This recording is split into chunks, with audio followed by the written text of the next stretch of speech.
Well, hello everybody and welcome back to my Take a Look At series. Today we're looking at the game of SpellForce 3 expansion, Fallen God. I want to say S name for some reason, but Fallen God. As you know, recently I've already looked at SpellForce 3 Versus Edition. Basically was using Fallen God's stuff and that, so we're going to look at the actual full game now. And also understand how the Versus Edition works better now too. Okay, as you can see here, it is detecting my old save game replays apparently, so it's all nice and done, so like click. I'll log in here, so I'm going to cut away so you don't see what this is. Okay, so just done that, suggested you have unlocked new customization options. From now on you can choose your customizations from the option menu under general customization. Requires you to be logged into THQ Nordic. Okay, so you see I'm logged in, there's IVATOPIA. Got message from the community, roadmap here. Oh, okay, so we've got some roadmap stuff to look at as well. So we'll go into that stuff in a second. Okay, so let's quickly go through the Verse Edition. We've already talked about, but basically, do you remember last time if you watched that episode, I said I wasn't sure 100% how it's going to work. But now I know. Basically, if you do not own any SpellForces whatsoever, you have a Steam account, you can download it for free. And then when you launch it, it will randomly give you one race, either the elf race, the humans, or the orcs. And in your set, that's what you get. So let's say I randomly I got Orgy here. I'm Orcs, I cannot play anybody else because I played the free version. What options do I have if I really want to play Elves? I can upgrade the free version, what only gives me skirmishes and multiplayer. And I think it's either $12.99 or $14.99. I can't 100% remember. It's around that thingy. Anyway, and then you get all the races. So now I can have Orcs, you know, Elves, Humans, Dwarves, Dark Elves, basically all 6 races in the game. The other option you have, well, I really like this game, but I want to play some single player campaigns. Now I can buy SpellForce 3. I own SpellForce 3. Like again, I instantly get the humans, I instantly get the elves, I believe it is, and I instantly get the orcs. Obviously, I already picked orcs, so I'll gain 2 more races. Hey, you know, I don't want to own that one. I really want to play this game, SpellForce Fallen God. By that, I get the trolls. And also the race I already picked. Obviously, if I buy the Soul Harvest, I believe you end up getting 5 of the races, not including trolls. But also, the big important thing with this is you also get the individual campaigns, the story-driven stuff, the single-player stuff. So, in other words, the free version gives you multiplayer, ranks and that, with your chosen guy. If you own all the other games, you don't need the free version. They're all sitting there. If you don't own the other games, you're stuck with whoever it randoms as. So technically, if you had a second Steam account, you could run random again for that account, but to me it's a little silly, but hey, you're stuck with that person. But you can upgrade it for very cheap to get every race. And you also have access to Skirmish. You have SpellForce 3, you get access to Skirmish, get the access to Ranked with the race, the starting races, the free races, and of course you also gain access to the campaign.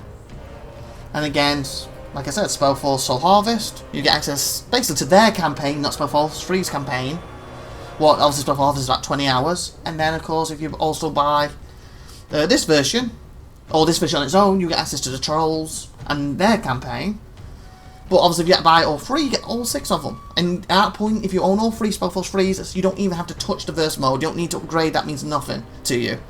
But if you don't want to mess around with single player campaigns, and you just want the races, because you love skirmishes, you love multiplayer, then you just want the verse edition, and you just want to upgrade for either $12.99 or $4.99.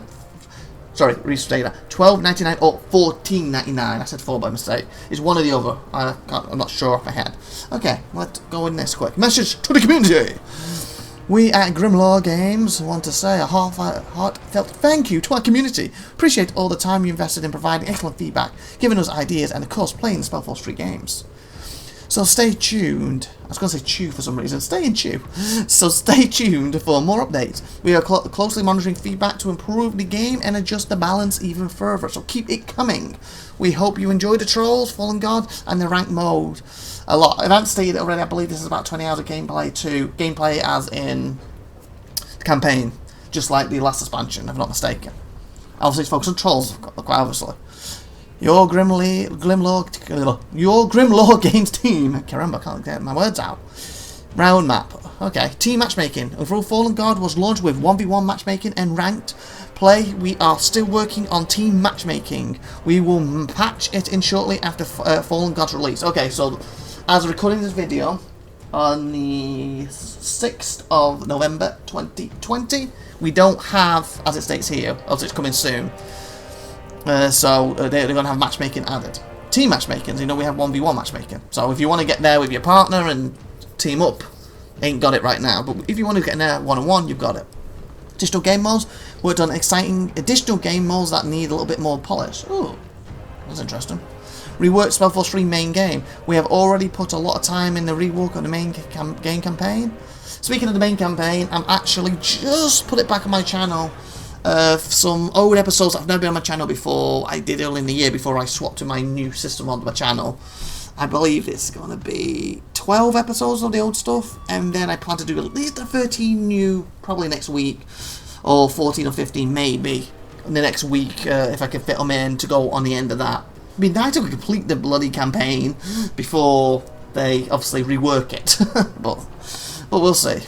Because I have other things planned that I need to do after it, so I won't be able to do it for too many weeks. But hopefully next year I'll be able to bring it back and finish SpellForce 3 off. Improve the campaign's XP curve. Oh, okay, here we go. We already implemented all RTS balance adjustments, improved the campaign XP curve, and distribution, combat encounters, and also merged the rendering improvements we made for Soul Harvest and Fallen God. Oh, so look better. SpellForce 3 main game is quite a huge game with over 50 hours, so it gives you, if you like the campaign. Also to do it in the correct order, SpellForce 3.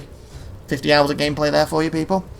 As you can imagine, big changes to the game system can sometimes have a negative impact on quests. Therefore, our scripting and QA teams need a few more months to finalise the rework. Okay.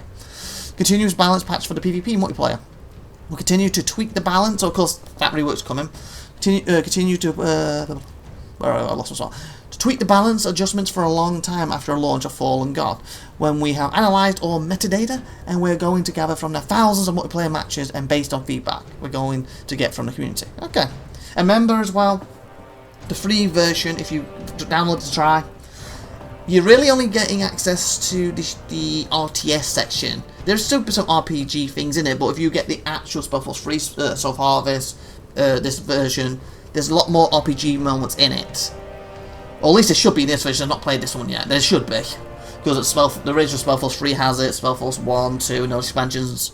You may have a full map, but it's full on RPG, where it's just you and a hero or two. The next map's full on RTS, and you have a mixed match where you have to do some RPG stuff, then you can open up for the RTS. Where, of course, in Skirmish, you really is going to be RTSing. You are still going to have your heroes, and you can still buy them equipment for the RPG bit, but obviously it's going to be light in the combat scenario when you're facing another player, isn't it? You're not going to be over there having a little chat and running off doing Quest 2, Quest 3, Quest 4 as they're basically stomping your base in where you can in the campaign. And there will be parts when you do it, like you travel to towns and stuff, and there's fully voiced over and all that stuff. Just also, that's more for people who haven't played SpellForce before, that little section is. Okay, so changes build. Okay, so these are just patch notes now. So there's some patch notes, if you want to read them, pause it. Okay, so we have on the credits. Go through the options. Oh, the 1%. Oh, nice achievement for actually go to the credits. Woohoo! 1% who still looked at the credits. I've never got achievement for that before, so I'm actually quite proud of that. Maybe there's achievement if you go to the end. I don't know. I'll have to do that a different day. Oh no, let's get music. Go back, go back. I heard music then. I stopped you too soon. There it is. You know why I didn't hear it? I had my headphones kind of my ears.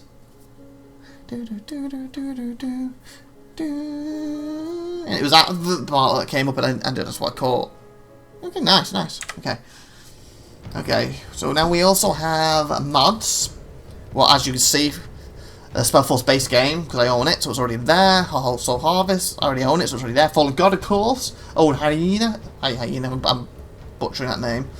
That's a prologue that originally came out, I believe, by pre-order the game, or it was with the collector's edition. I can't remember which. And you basically get like a whole map thing early, and the guy who does Geralt's voice from The Witcher is one of the main characters in that. And then the whole point of that thing is I think they're releasing you, if I remember correctly. THQ has done that. Because we also got access to that when he did like a beta as well. And of course, Fallen God campaign. What's this? Here you can change which of your currently installed mods you want to use, as well as change their loading order. Loading order? Oh, I guess it's if you actually have proper mods in. Because they do plan to have all this into one, you know, client at some point.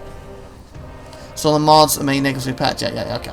And you go create mods. That'll probably load up like the map maker and stuff. Options. Okay, so general, these should be similar to the past SpellForce games. So menu music, default, flag bearer. Choose a custom look and sound for your units. And achievements in order to unlock more. Oh, because customize options for them now. Allows the flag bearer to finally talk in his native tongue. Oh! So if he's a troll, he will be talking trollish. Cool. Campervisor. The latest accounts of your outposts and the soothing tone of the Bavarian tongue. Okay. Theme brass band. Ah, so you put Soul Harvesters on. Huh, that's cool. What's Muxie mean? Allows you to display additional information related to the current match when streaming to Twitch. Oh, cool. Combination with Muxie streaming extension. That's cool. So some Twitch stuff in this. They have gone all out from what we're playing now. Display. Meridian RX Vegas. The 64. Didn't say the Vegas, but 64-bit, but still. Bloodless, yeah. Controls how the movement of the grass and small vegetation is simulated. Remain static enough. Wind only. Grass is affected by wind only. Recommended for CPUs with less than 4 cores. Wind and units. Grass is affected. Wind and passing units is recommended for CPUs. Nice. Catch access. Smart. Shows how and when they load assets from the cache. So what's smart? Never. Always. Smart. Optional. Compromise between memory usage and loading time. Okay. User interface. Oh, you can scale it up and down if you need to. Click and fight menu. Oh, I didn't think you could scale that last time. That's the menu where you can I think it's a control, if I'm not mistaken, on my head. You hold it down on an enemy and it pauses the game. Well, default slows the game down, but you can set it to pause. That should be under here somewhere to change the option for that. And then you can actually fire maneuvers and stuff off it. But if you release the button, the game just automatically plays. Because some people say like there's no pause in this game. There technically is, but you have to hold the button down to do it. And it, obviously doing that stops you doing other things. But if you need to slow down a little bit, you can. Simple outline there, default. Show me information. Download boxes, stream notifications. Okay, nice. And then we have controls. So this is where it should be for that. Quick selection hotkeys, download choices, capture cursors.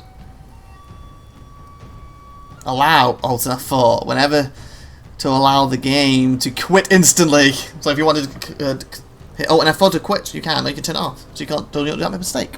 Nice. I haven't seen a game that actually gives you the option to turn that off. That's pretty neat. There it is. Open inventory context menu, isn't it? Enable right-clicking an item in the inventory will open a context menu, and holding Shift while right-clicking will perform a default action for the item. Oh, quick read. Oh, okay. No, that's not the thing I was talking about. Actually, that's something else. Focus building. Timer automatically rotates the camera to face the movement direction. I'll just select it. Oh, that's pretty cool. Okay, where's the thing I was talking about? Oh. Use quick select hotkeys for dialogue. Key mapping, maybe? There's a way to set it, at least in the other games. Let's just get out, or I just missed it.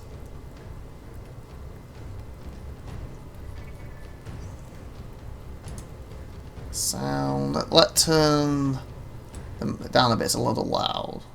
I'm going to keep music on for this. I don't think I normally get copyright with them, so I'm going to keep it on for this. If I do, then it'll be going off later. Knowledge. Okay, I'm missing it. They normally have it. I've missed it. I'm assuming it would be user. More general. Text, campaign difficulty, normal, skip intro movie, press. Highlight, helmet, building, construct preview. Ghostly. Oh, display how it looks. Cool. Immersive. Place some marker stones around the future. Oh, cool. And Ghostly is what we have it on. So that's where you see the building, like the outside of it, and mix it as a bit of both. Huh. That's cool. So you don't want to see the building that built it, you put it on the other one. Nice.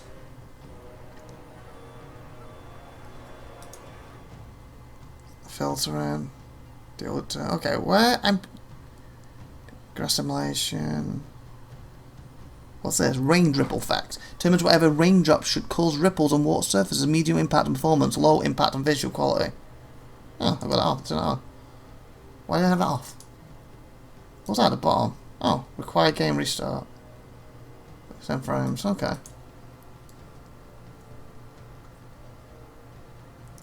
Ah, is this it? Select interact highlight, hybrid, ground, but no. Okay, no. There it is. It was there the whole time. Brr. Okay, so click and fight time. Say slow motion, pause, or normal. Determines the time factor applies when you click and fight menu. So when it comes up, if you have default, it slows it down if you pause the game. Okay, I'll leave that on slow. I just wanted to show you it's there. Okay, next we have skirmishes. We have verse. And again, this is similar to the last video I did because it's using the same thing. It's about the same maps, I would say. And obviously, I can pick them all. Random, because I have them all. And I can dislike up to 3. So it means when I'm actually fighting for multiplayer, it will try its best. Say I dislike these 3, not to include these 3. But at the same time, I think if there's no one else, like the only person playing on this map, you know, I dislike this, it will put me on that map. But it'll try its best not to. Okay, so rankings, we saw this last time in the other thing, so obviously it should be a bit different now. 17, win-loss. 17s. That's for grouping, and there's the team. What, there's not supposed to be teams right now, as I said, so that's coming later. Overall score, so we've got the humans, 20, elves, so you can see who's currently top. Last time Trolls had like 2 fights and there was no wins. Are people playing them now? Looks like there is. Not many, but they are being played. Okay. Okay, so we have custom. So this must just be to join random matches. Oh, apparently I can spectate. Yeah, can be join a spectator. Cool. AI match. So this is skirmishes. So you know what I basically did last time. So we won't do that because it's basically the same. Let's do a different map. Replays. Obviously I shouldn't have any right now because I haven't played yet. So. And finally, what's the meat and potatoes of getting this version, the God version, will be the campaign. What you can do co-op. So again, multiplayer, have someone join you. You can host it. Oh, cool. SpellForce Fallen Guard. Oh, scenario. Oh, I can host them all. Oh, and I guess I'm going to put them in the client eventually, by my SpellForce free and stuff. Okay. Private pause. That's what I'm going to play with right now, so we're going to do it here. So again, Burning Guards. This is a main story campaign, SpellForce free. Again, right now I just need to load SpellForce free up and I can play, but eventually it looks like they're going to be in this client. Apparently all scenarios are already here, but again I guess like they said, they're reworking this as 50 plus hours. This is like an hour, so that's a lot easier to do. And here's Fallen God. I just noticed I don't have, with the Soul Harvest game, you had where you could build mercenaries. You don't seem to have that, do I? At all. Using the skirmish. No, you don't have that. Okay, so there's no mercenary built in this one. So they took that out. Well, I actually like the feature of the last game. But anyway, let's go to Fallen God. Obviously, I'm not going to do too much of this because I don't really want to ruin too much story of it. I don't mind doing a little bit for this video. Basically, I want to finish SpellForce free, do Soul Harvest, and then move on to this. So I'll probably do a little bit here, and then we'll come off. And then when eventually, and I finally get to this game, I will then carry on for what I was up to. So normal, it's the way they like to play. When fate decides a troll must bow, Chieftain Narjak Firstborn told his cub. Agrog must carry the tribe now. Narjak has spoken. Here you go, listen up, Narjak. Agrog looked up from the bloody mud. Agrog cannot. He is not ready. Narjak's gaze was like fog. Take care of them, cub. Oh, cool. Them and him. Both. And then very quickly, for people who haven't played SpellForce before, this is the first campaign where I believe, I'm going to find out in a minute, you're going to create a troll hero. I believe that will be the case. Every SpellForce game, you've created a human, well, that's technically not correct, is it? You had the Moon Warrior. Basically, you're basically a human. and you controlled runes by adding stones to them, and that's how you got access to the races, got heroes, yada yada. Then they did expansion, and then we moved on to SpellForce 2, where you now playing, this is where, I said technically, not human, Shicons. Even though they look basically human, they had dragon blood in them, or half dragon blood. So, hence, basically humans. And of course, SpellForce 3, you're playing a human, mage, and of course, SpellForce 3, Soul Harvest. Again, you're making a human, but you could make some mercenaries who could be Dark Elves, I believe, or... what was the other race in that one that was added? Yeah, Dark Elves added that one. I've gone blank. Who did add with that one? Who am I missing? We already got Orcs, we've got Elves. Dwarves? No. Yeah, could you make a Dwarf in that? I think you could. It's the two races that added in that game. Well, definitely Dark Elves. And I think it might be Dwarves, I think you could make them. Definitely make a Dark Elf though, that's for sure. They had two other races you could make that you couldn't normally for mercenaries. And then of course this one, I believe, I could be wrong, we're going to create a troll, but we're going to find out. Let me continue. Oh, I was right, troll. Ooh, how's this? Are we creating 3 trolls? 4 trolls? How does this work? Because that's something as well, because I was a druid. I want to play druid in Soul Harvest, and I love the druid guy in SpellForce 3 who joined me. So I was just trying to play something different for this. So I tried to do that with SpellForce games. Like my first ever SpellForce character, he was more of a hybrid, some bit undead, some mage, a bit tanky. My second one was full on ice mage, that sort of thing. SpellForce 2 obviously had different trees, so I went down a different route with that. Okay, so can I click these? Check on small toss. So what's this stuff for? Am I creating these two, or is this who I am? Or is it different types of trolls? Select the ability tree and attributes of this character, or choose one of the presets. Trees cannot be altered during the campaign, so choose wisely. Also, every choice tree will unlock a different synergy with each troll's individual tree. Attributes have an effect on the character's strength, such as their spell power, health pool. Okay, that's got enough to do what I want to actually talk about right now. Like, am I creating individual people here, or am I picking the troll I'm having?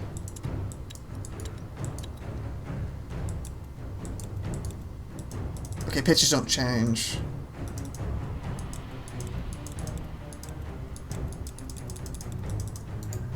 I'm confused what I'm doing here. It's not normally like this. Low character save character set. To continue, please properly set up your characters. Characters! Okay, so I am doing all the characters. Okay, that's different then. That's cool. Can I change the names of these characters? Because normally you can. Not enough ability tree, understand, yeah. Yeah, so I'm doing all the characters. Oh, so it looks like for the first time you don't actually get to pick a name. Where every game I've been able to pick male. Okay, again, a quick correction.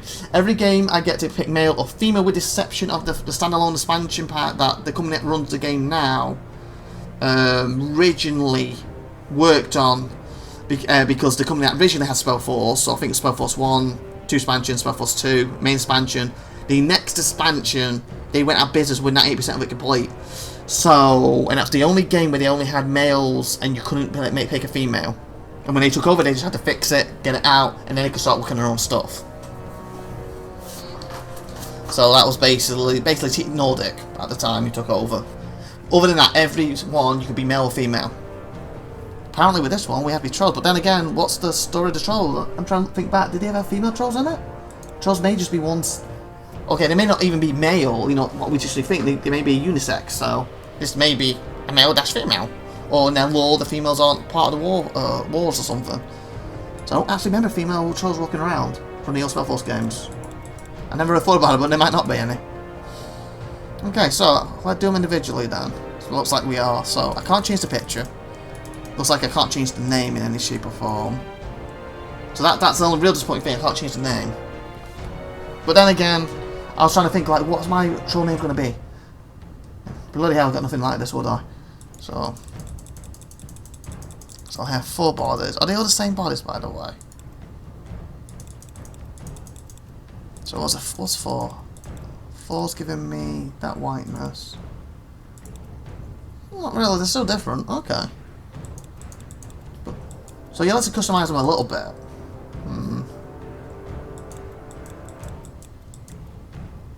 I kind of like that on him.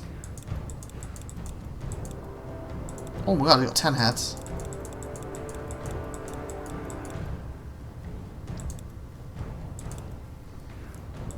Haircuts. Oh my god, it's hard to see his back because his shoulders are so big. I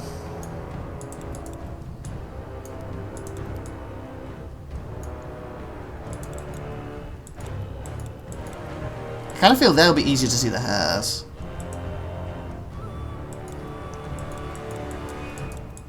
I'll go with... let's make him bold. I'm assuming the bigger they are, the bigger they are in the story. So him or him. It's either him or him going to be the leader on it. So might make him like a big brute type character. But that means I get to pick 4 classes too. Like, oh, bloody hell! They have different type of classes than the other games. Sugar. Wow, what's this one? Arakan, the chieftain in the Mulkan tribe, is blessed with the gift of spirit. Oh, Alakan, is he here? Huh, they're like a lot for other people. It's weird. So he has... oh, that's weird. No, that's gonna work. So I would assume that guy's gonna tough it. So who's his name? Arakan. Oh yeah, so he's the chieftain, so he's the leader. So he's, I'm assuming, the main character. So yeah, so he's the one I really want to customize. What's my accessories? Okay, so the thing is... what am I changing? I can see some rings appearing. Ring. Ring. Ooh.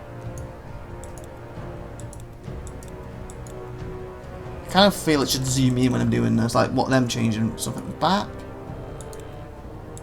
Okay, I don't know what these ones are changing. I don't know if 4 or 5 are changing on him. But I feel him being the main chieftain, he should have a lot of rings and... oh, earrings, that could be quite cool for him. Yeah, why not? Hair colour. Well, I've given no hair, so that's fine. Skin colour. How many do we have to pick? 9. Ooh, I like that colour. 8 probably right now. Ooh, a 5. 8 or 5? I go with 8 because that's closest to red, isn't it? And red's my favourite colour. Don't know what this is. So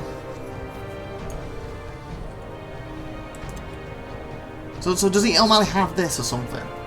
Willpower Constitution, Aberrant Chieftain of Mulkan tribe is blessed with a gift of smell. He must automatically have this. Okay. So I guess I could give him one more. So not enough abilities selected. Undistributed attribute points. Oh, so if you have a set thing you could do, or you can customize it. So if you want to be a flame master, that suggests this. This makes him a gloom torch. Okay. So what do we have though? Way of crushing. So he has to have this, and then you pick something else. No one crushes things quite like the Munkin. As he learns, he will get better at using weapons and shield himself from the attacks of his enemies. He can get hit 2 enemies at once, let his range take over in a heat of battle. Okay, cool. But I need to quickly stop this episode and I'll come straight back parents in a second. Okay, so what I think I'll do is run through these very quickly with you, and then to not be here for like an hour creating and picking my stuff, I'll cut away and come back with my final choices and show you what I have. But at least let's talk about these quickly, like I said. So the weapon attribute, constitution, willpower. Just giving you a quick idea. And so basically this is the tank, isn't it? The way of crushing things. So that's a tank. The gift of blood. So it's like a blood mage. Or necromancy or somehow. Gift of blood comes from Mulka herself. He uses his hex power to make enemies weak and hurt them with raw power, maybe a warlock maybe, and then cannot stop. His gift comes at a price, often paying with life force instead of hex. Yeah, he's basically a warlock. Wait, the hurling things. So is this like some type of ranger? A good eye and guidance of Mukar make him a dangerous fighter. He can throw spiky sticks and sharp axes far, and with great strength in raining down pain on his enemies without needing to get close to them. Hex weapons make him more deadly, and he can even lay traps for the enemies. Okay. So in a way, he's kind of, if you played the old SpellForce games, when you had like your rock throwers to destroy towers and stuff, he's kind of mixed between that. Okay, Gift of Frost and Flames. Ooh, fire and flame. Take control of raging flames and biting frost to hurt his enemies and hold them back.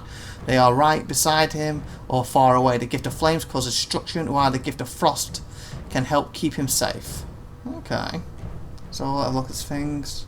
So he's basically a fire mage and a frost mage, or a bit of mixture. Apparently, so it's powerful ones, it needs to be a mixture. That's pretty cool. Gift of Gloom. Oh, I don't highlight it. Must be one I accidentally picked, but obviously I can take that one out. Okay, this one first. Gift of Nature. Is this going to be a druid? Mona gives him a gift of nature, connecting him to the dirt below and the plants around him. In battle, he can turn the dirt into sticky mud, split the ground in two, and even make the ground split flaming rocks. As enemies, he can use the healing power. Oh, he's a healer. Plants of turn them against the enemies, so that's a healer, so not a true druid.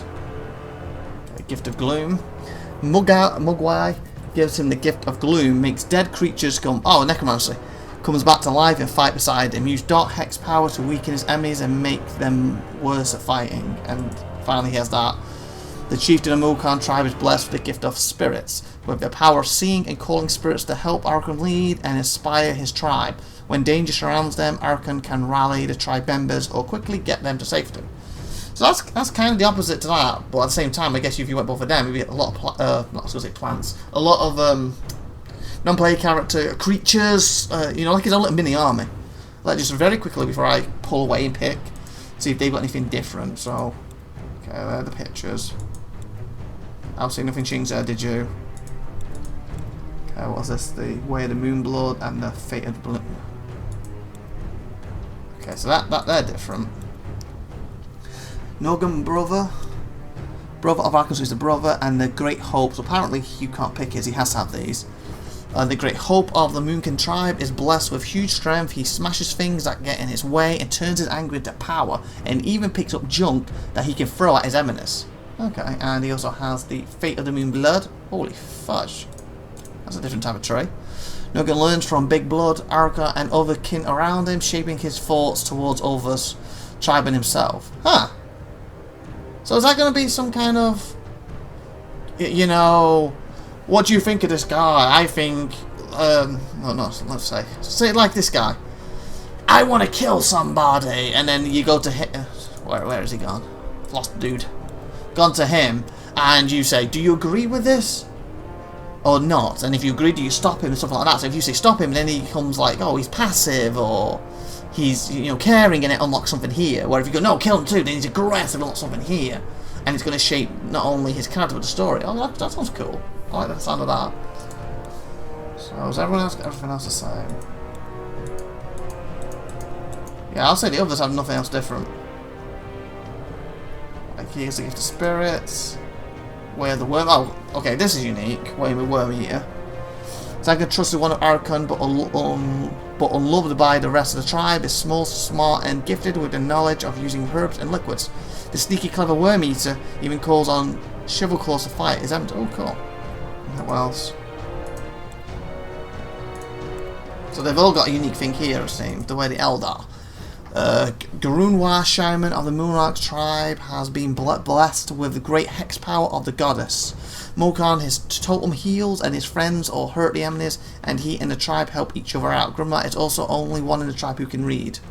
Okay, so that makes one thing simple. Do you know, I said that last time I was a druid, I really liked playing druid. I should play something different. There ain't even druid in this section this time around, so I don't get to be a druid. So that being said, I'm going to cut away with power editing, and also give them points here. Then we'll come back, about how long it takes. You'll come back, for you it'll be like seconds, and we'll see. And I'll go through what I've picked on. See you in a sec. Okay, back. Okay, I've picked everybody and their looks and stuff, and I've some reasoning for each one. Okay, let's start with the main chieftain. With him, I've decided to focus on melee because I thought he's a chieftain, he's looking at his tribe, he's going to be in there tanking, makes sense. He already has this, I can't change, he has spirit gift with that. Also, he's the only one who actually was a tank, so I felt I needed somebody. As you know, the look I already picked last time. Attributes, you see I focused more on his health. Constitution should give him more health. Strength, of course, it could be melee. Willpower and intelligence, I'm not really putting anything into that at all. Well, it could be a little problem when he's using these abilities, but hopefully he's going to be focused on this, so hopefully I can add to them later. Okay. We have the Gurugrar. As you can see with him, he had the way the Eldar, so I see him as the old guy, hence the Eldar, so... And since that already has totems and heals friends, so he can heal, I thought, why not be an offensive mage, a guy who can frost and flame? You know, he spent years learning fire and ice. So for that reasoning, I really shoved his intelligence up, because again, he's the Elder. I can see an Eldar. He's the Elder, so he should be one of the smartest, so I should do 5.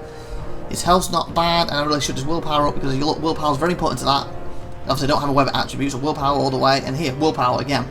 The next thing is supposed to be intelligence, hence why I put that up, and a little bit extra because of who he is. And of course, his health. Okay, next guy. Okay, the main character. With him, intelligence is locked, so can't do that, so I guess that goes up with his decisions. And as he starts off with, he has to have Constitution, and Constitution, willpower. So that's why I focus on Constitution, willpower, and I thought, just so they're not low, give them 1 each. Okay. And Worm Dude, I already talked about him, didn't I? Oh, Worm Dude, I don't think I did. Worm Dude, I thought he's been nature, so he should have the nature thing, and also as another healer. Look, can turn he can also healing power, so I have 2 healers, him and the Eldar. With him, as you can see, it says focus on dexterity, intelligence, so I added to them. And then the Constitution, willpower, intelligence. So basically, he's to be focused on bloody everything except for strength, isn't it? So I put everything up, give him slightly more intelligence, because I thought if he's a healer, it makes sense, even though he's not intelligent as the Eldar. Elder! Something Eldar! Bloody hell, it's not 40k. And the only thing I need to look at for you, really, I guess, is the looks. As you see, I went for like some nice horns, and that you saw basically the gist of why I went for that. His colour, his bro, I thought needs to be similar colour because it's his brother. But he's got some white paint on, he's got more young looking hair, as I put it, and nice tusks because he's younger. I'm assuming he is supposed to be younger. Of course, this guy was the Worm Eater, so I don't like him very much. I made him green, so he's not really light. Look, he's got scaly, so he stands out a bit more. Big teeth, because obviously he's supposed to be eating worms apparently. His hair's looking a bit... because again, he's not like very much, doesn't care that much. And of course, the Elder, for crying out loud. I thought his horn should be broken a bit because he's long in the tooth, literally. So he's been through some battles, he has some time. He should look older, so he's got more scaly skin. His hair made white, so again, he's going grey. And of course, being a big part of trolls, I assume these teeth mean something to him. So the fact he's got a bunch over his face means he's been rewarded more because he's older. Okay, is there anything else I need to look? I think that's it. Apparently I can save these. Let's do that. What happens if I save these? So you can change the name of them, even though you can't actually change the thingy. I guess it's if you like this, so you can use it for another campaign. That's pretty cool. I guess I should probably... Mercury. Oh, mercenary. Oh, it's not natural names. Oopsie. Oh, you click here to... Ah, okay, so cancel that. Boom. Really want to delete the character mercenary. Yes. Okay, so... Grun. War. Grey. Fur. Because that's my version of him. So I need another one. Chieftain already did you. So they're also using the mercenary names apparently. So they are. So even though they took the mercenaries out, they've kind of left them in a way. In a weird way. Saska. Small. Tusk. Oh, should be a line. Oh, of course they let you put the line in. They've got a line in the name. And the last but not least, Noga. Moon can't have lines or blood. Okay, so I'll let them all save if I need to load them up for another game. Okay, nice. So let accept and begin, shall we? So I'll customize them all now. Let's see how this starts. Shield the tribe and shield Noag. Those were Chieftain Narjak's last words to his cub Akrog after a ballista bolt from the Tusk Hunters pierced right through his chest. That had to hurt. Fabled warrior, leader of the Moonkin Trolls, last of the mythical Firstborn. Firstborn? Killed by elven poachers. Elfin. So elves It was killed not him. only Narjak's heart the bolt impaled that day, but also that of the Moonkin tribe. Weakened by the terrible blood rot plague and decimated by the hunters, they had long been struggling for survival. With their mighty chieftain gone, the last ray of hope still shining was Noag, Akrog's younger sibling who had inherited Narjak's legendary power. Okay. The chieftain's wish for Akrog to succeed him surprised many kin, but it surprised Akrog most of all. True, he was a strong and honorable warrior, but far from the Moonkin's best. All he had was the peculiar gift to hear the voices of the dead, and an iron will to do right by his sire's last. But he had the iron will. Was he ready for this? We're gonna find out. He could not say. Yet when the tribe demands, a troll must bow. Of course he does. And so Akrog found himself giving his first command as a chieftain to be. Oh, there's a mouse. The Moonkin would travel to Mugwa's cradle, a shrine guarded by the Bonekin trolls, to perform the devouring, the sacred ritual where the new chieftain consumed the old chieftain's heart to take up his role. That cannibalism. This story begins the day the Bruised tribe arrived at the cradle, Okay. where Akrog, joined by his mentor Grimlore and his trusted one Saska, ventured out to find a holy plant for the ritual, Mugwa's tear. There's gonna be a bit Little did RPG though. Akrog know that the true trial of the Moonkin trolls had just begun. Nice. Okay. No matter what the trolls may think of Chieftain Akrog, trust not the foul tusks who say he had everything given to him on a moon silver platter. All because his sire was chieftain before him. Oh no, little cubs. The hunger, the blood rot, the hunters. The Moonkin had become but a shadow, and in the span of a day, it became Akrog's calling to lead them back to Mugwa's light. Okay. The day he and his two companions went out to prepare Narjak's last rites would be but the beginning of his troubles. Uh-oh. Beginning of the troubles. Come on, load up 95%. Almost there. Come on, push that last troll over the... There we go. That last troll over that hill.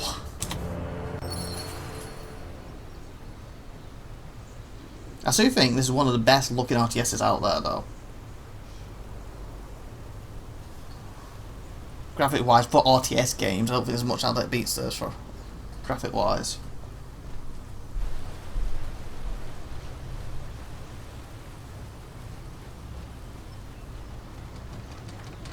Are these the ones? Mugwa's tears, the sacred plants, blessed by the goddess herself. Pity she always cries in hard-to-reach places. Love them too. It was a rotten pain to get here. One blew Akrog to embalm the chieftain's corpse for the devouring. Harm not the others. Oh, okay, I get to say some stuff. One bloom macron to embalm the chieftain's corpse for dowering, harm not others. Pluck the bloom. Why can Alco not pluck more? Okay, so assume I hit that and it's over. These I get to ask questions. Akrog wants not to disrespect Mugwa, but why can they not pluck more? This is a brittlebone ruin. If the Moonkin pluck them not, someone else will. Akrog speaks true, but still, the laws demand it. These blooms are gifts from Magua to the sacred earth, and the only time a troll can rip them from the soil is for the rites. Akrog understands. Remembers the breath balls use the blooms too.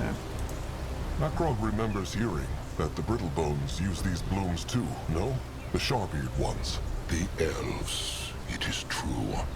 They call them Lenya. Oh, it's Lenya stuff. And greedily tear them from the soil to use for their hexes. A typical lightling ways if Grimlore is asked.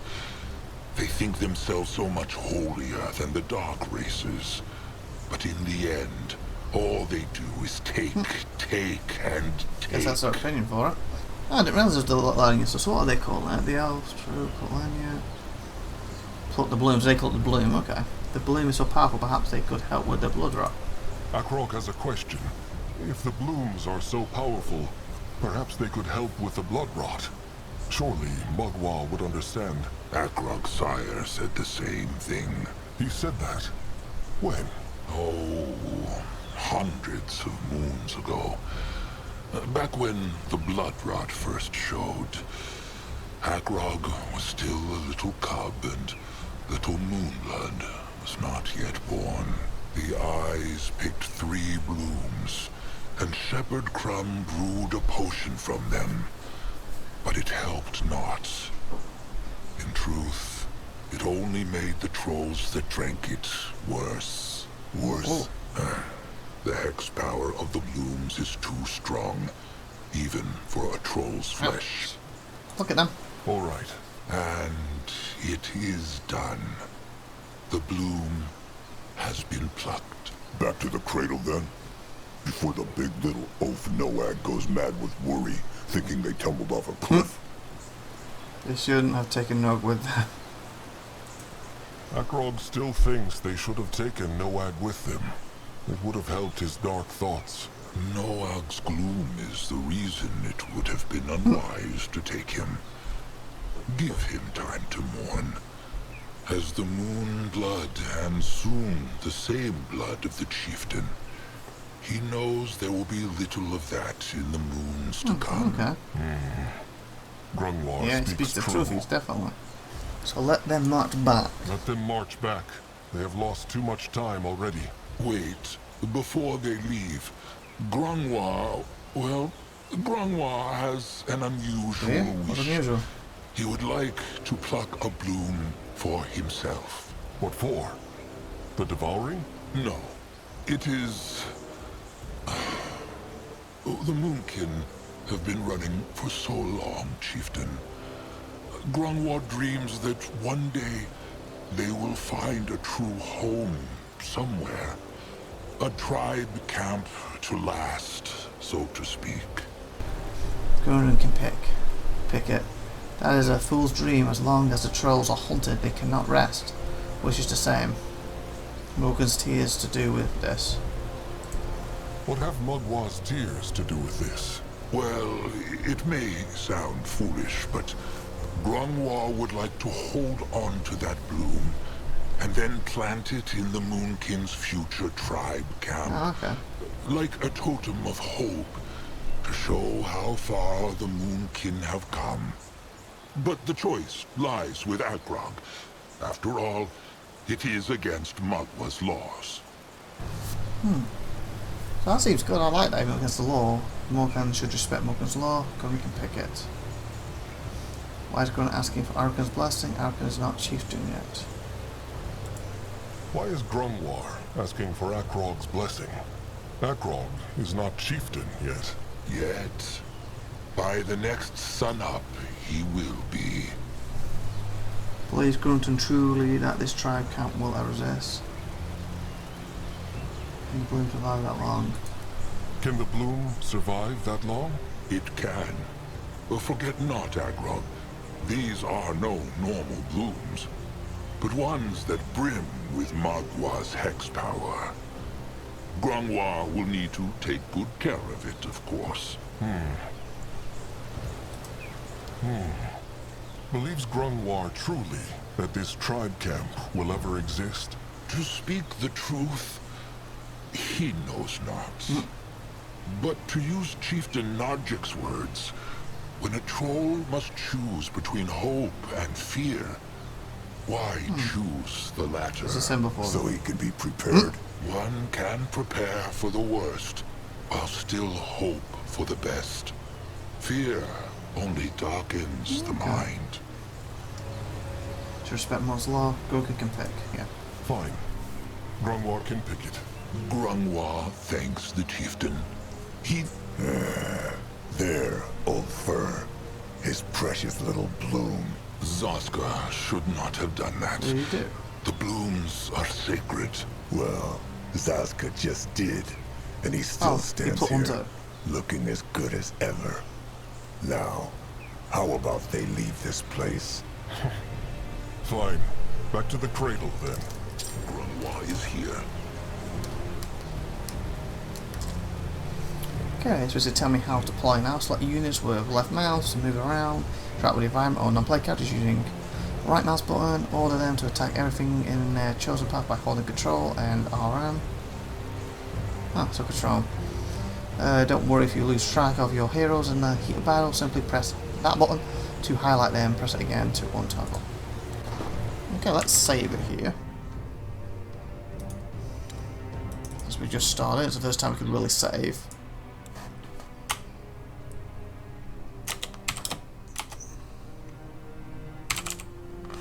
Utopia, camp, save one.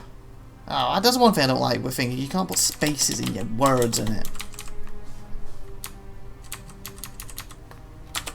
Troll, camp, save one. Boom. Okay. So all this needs to level them. So they have 3 points each, is that right? Yep, 3 points each. Okay, so you're the main hero, right? Yeah. Gift of spirits and the way of crushing. So I want you to be the tank, so you need to focus on this a little more than this. So with Archon, his own spirit grows stronger through them. Gives me 7 per second. Focus, that'll be good. Trigger spell with every attack. Apply Chieftain's Mark to enemy. Shows the tribe which enemy to attack, making the enemy a bit easier to hurt. Is that at some point? He causes more pain when he attacks enemies, so that's probably best for now. Single target melee, interrupt enemy creatures. He's better at blocking against enemies, that's probably good. Gouge roar, body smash.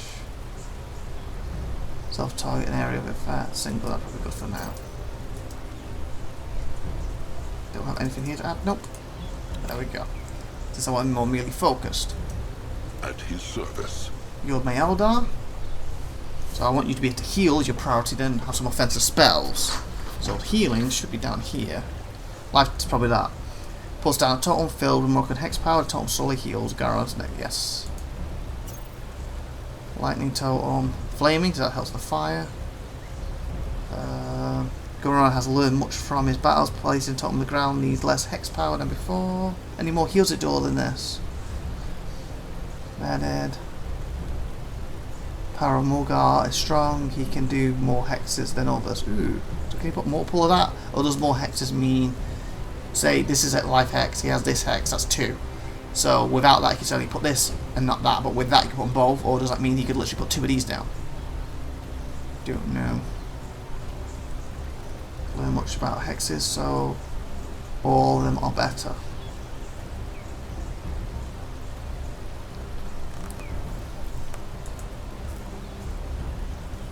Attack gains damage. Oh, he already has that. So I guess he should have one of these attacks. Frosty weapon. He makes their weapon cause frosty pain and hurts flaming enemies the most. Cloak of Shivers, self-target.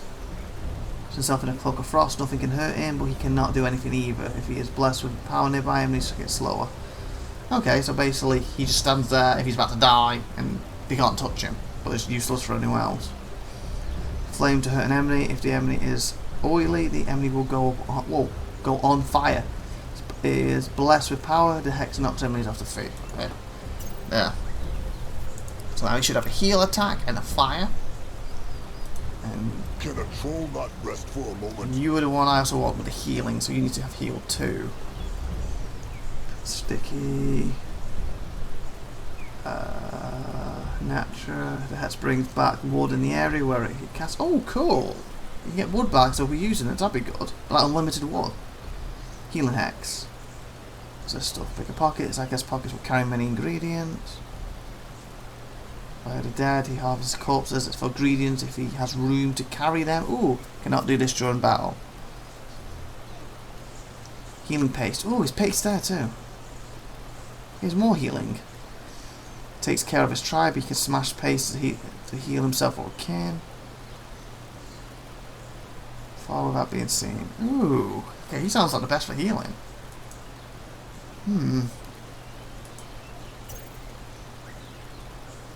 Carry ingredients.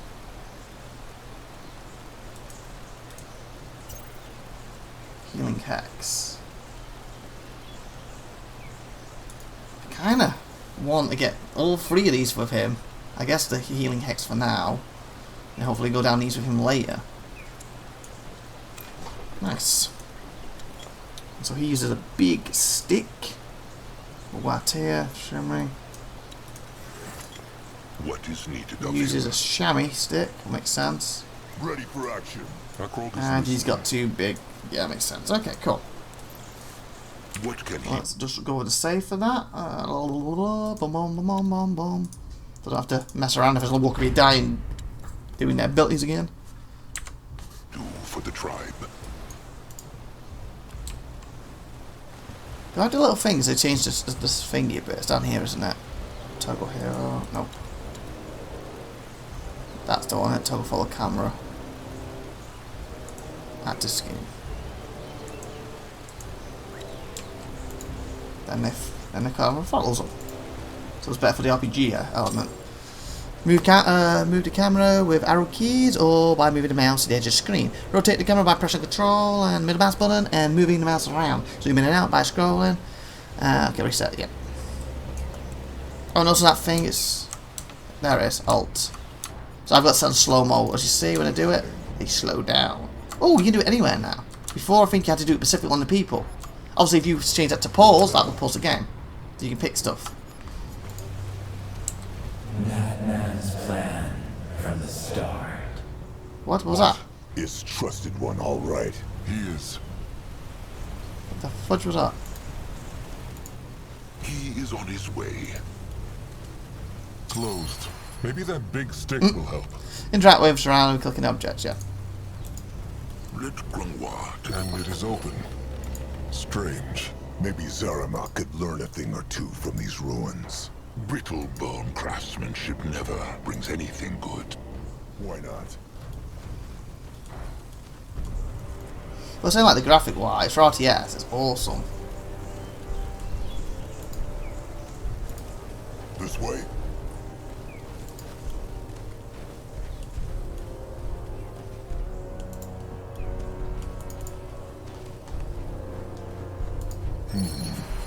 It is like the other one, Missing lever. but the stick is So we need a missing. stick. Let them look around then. Inspect.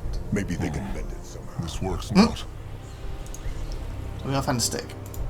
Time to move on. Okay, it's for this door, obviously, this one ain't opening. On his way. You know, we literally got a big stick here to shove that in and use that. Moving on.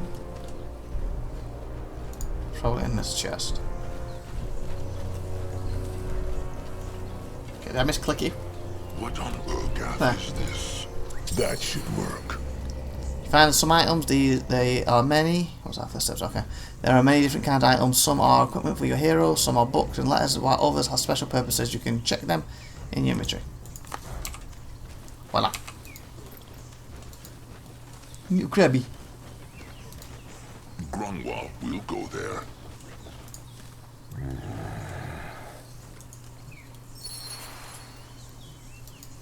Let's not go. Easy.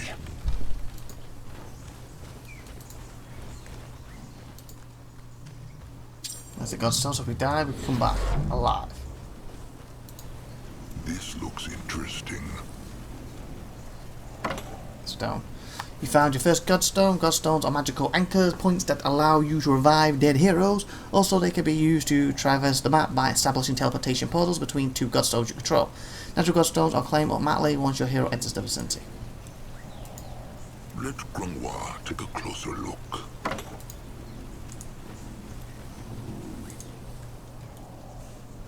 Okay.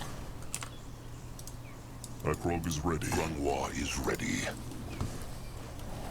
I do wish the third person was back in this game. I love that like, this part hadn't been third person. Bugs, careful. You could be zoomed in, but you could be looking that way.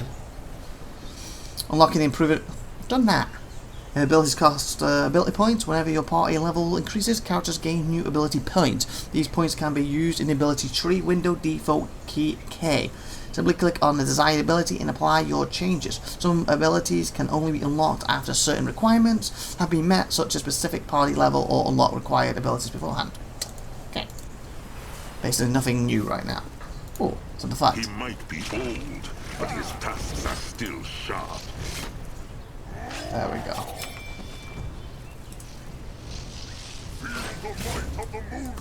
What should he do? It's F1. Dead. Nah, they're too soon. In that direction. So what?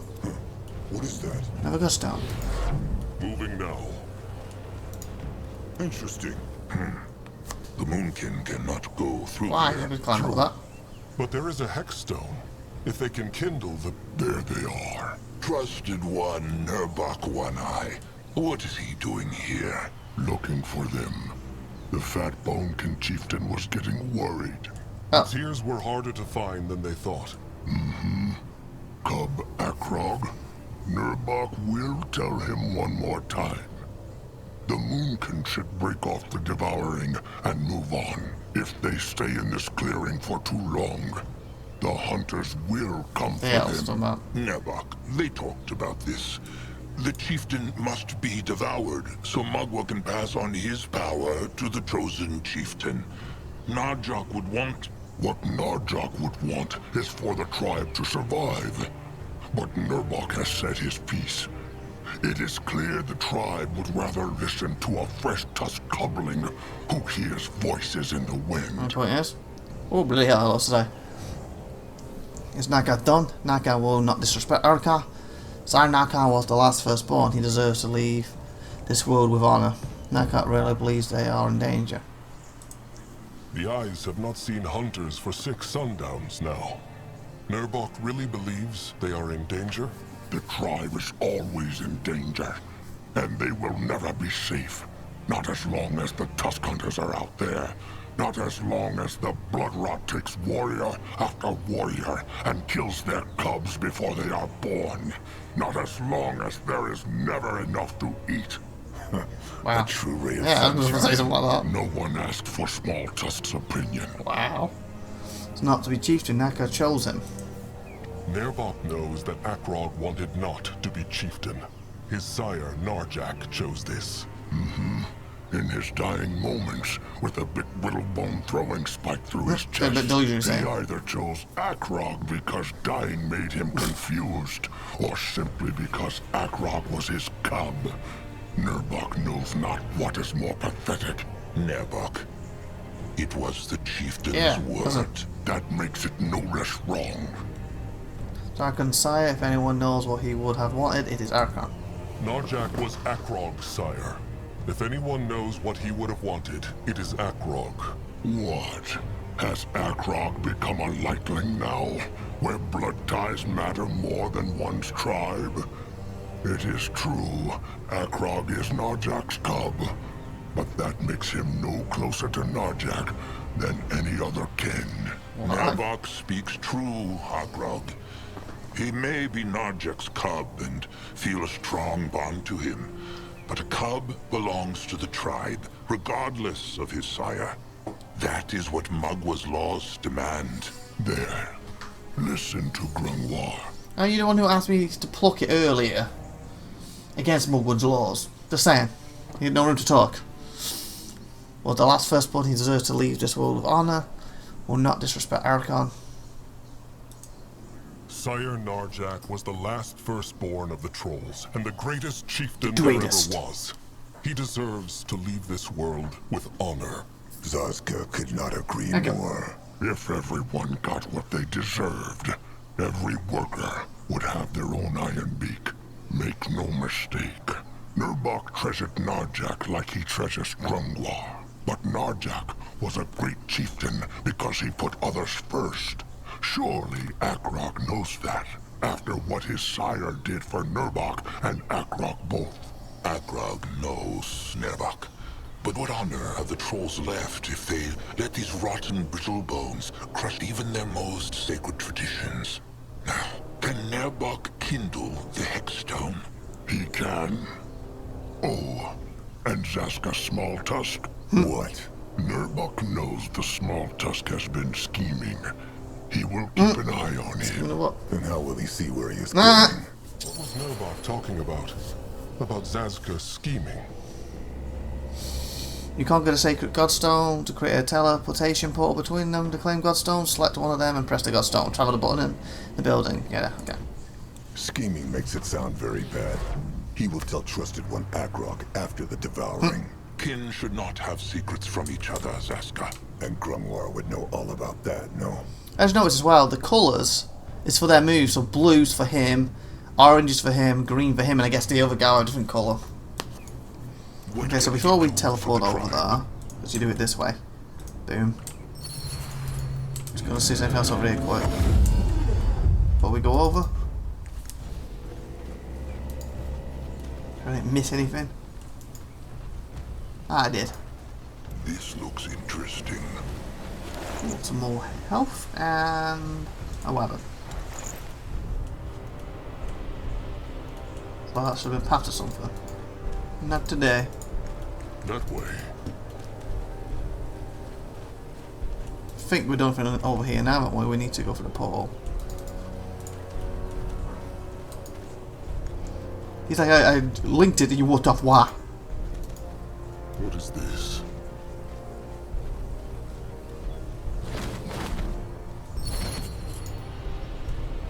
See, I'll just chat now.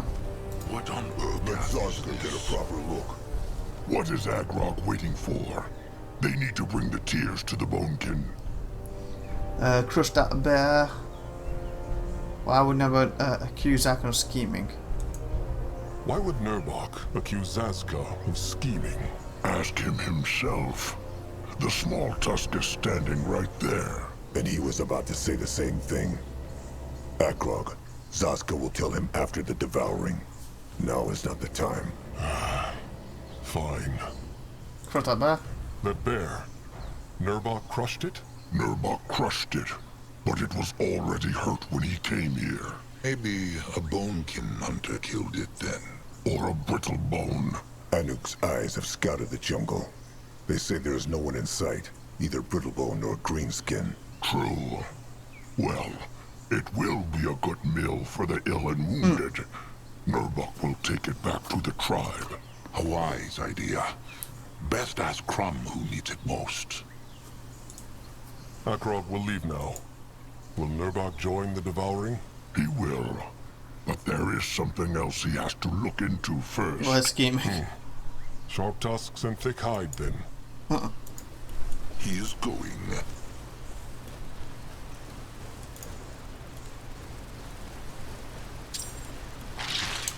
Hey, it's telling you about the thingy. That's on the ground, we put on here, so also a house, so you should have fire. So if you aim at them, it shows you what they should have. What now? Troll not rest for a moment. Grumwa has stopped. Okay, I need to loot this as well. So we're saying click a fight. Menu can be tremendous help in battle. Simply press and hold Alt when hovering. Cursor over the enemy or an ally to open it. Simply click on the ability you would like to use. Yeah. What should he do? This looks interesting. Come on, pick it up. Let Grumwa take a closer look. Grimlore, take a closer look.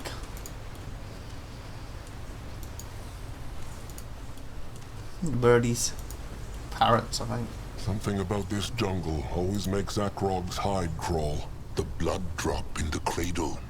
It is full of Magwa's power, Funny. making life and plants flourish all around it. Pity all that power does beak shit to keep the hunters and slavers away. Awesome. Is something wrong, Zaska? No, of course not. So it's up here quite. Grungwa will go there.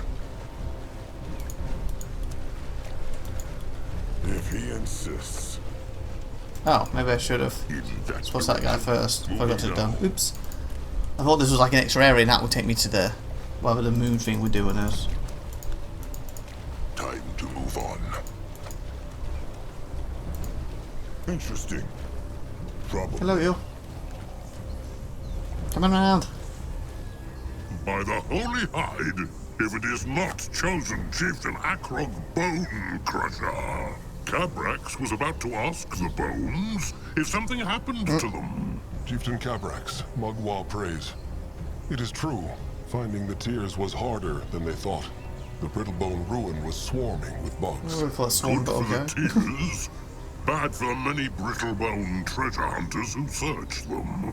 Ha! Come, show him. Ah, good. Very good. Mugwa will be pleased. Now all they need is a tooth. A sacred pierce stick.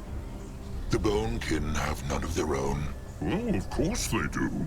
But the Moonkin will need to shape their own for their sacrifice. Okay. How can he craft a tooth? Speaking of sacrifice, has the Moonkin's blood giver arrived yet? Speaking of the sacrifice, has the Moonkin's bloodgiver arrived yet? Anuk? When Akrog left to find the tears, the Moonkin Eye Master said he could not be found. Oh, he has arrived, it is true. A few hours ago. He wanted to be alone with his prayers, though. So Cabrax let him and his trusted one into the shrine. Cabrax understands, of course. Being a blood giver is a great honor, but it may not feel that way right now. This understands not why the bones chose Oricon. All the sacrifices through an estuary, the Moonkin have lost so many kin already. So what are we killing? I don't know, but we may not feel that way right now. Of course. It's true, a few hours ago he wanted to be alone with his prayers. So Carol let him into trusted. Akrog still understands not why the bones chose Anuk. The Moonkin need all the healers they can get, and his trusted one will be crushed. Grungwa told Akrog, the bones are the will of Magwa, and when she decides, the kin obeys. Elder Grungwa said it, but Cabrax will speak long prayers for his trusted one. Oh, splendid. That solves the problem. Zaska, show respect. All the sacrifices truly necessary, the Moonkin have lost so many. Are the sacrifices truly necessary? The Moonkin have lost so many kin already, especially after the last hunter attack. It feels like a sin to kill another, even for the devouring. Cabrax understands, Akrog. But without the blood sacrifice, the Bone King cannot summon Mugwa's cub. And without the cub as a river for her hex power, they cannot give the chieftain's power to the chosen chieftain. It is a great price, but a troll must pay it. We'll talk to him once Cabra allows them to enter the shrine. Akrog understands. He will talk to him once Cabrax allows them into the shrine. Akrog should. Itzkar, the Bonekin Bloodgiver, would like to speak with him too, but they will cross that swamp when they come to it. How can they craft a tooth? How can they shape a tooth? Grungwa said it. It is a sacred weapon. Just like how the Moonkin shape their other weapons. All Akrog must do is find a hexed brittlebone weapon, scrap it, then have the Moonkin Master Scrapper use the parts to shape the tooth. Okay.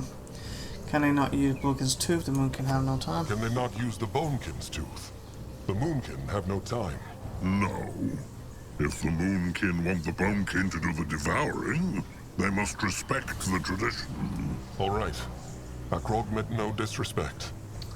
Where can they find Hex Brittlebone weapon? Where can they find a hexed brittlebone weapon, though? Oh, there are many places in this jungle.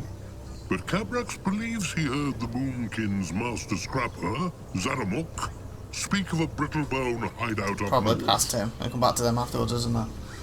Last Cabra in the name of the tribe. Alright, sharp tusks and thick hide chieftain. Huh? Tusks and thick hide.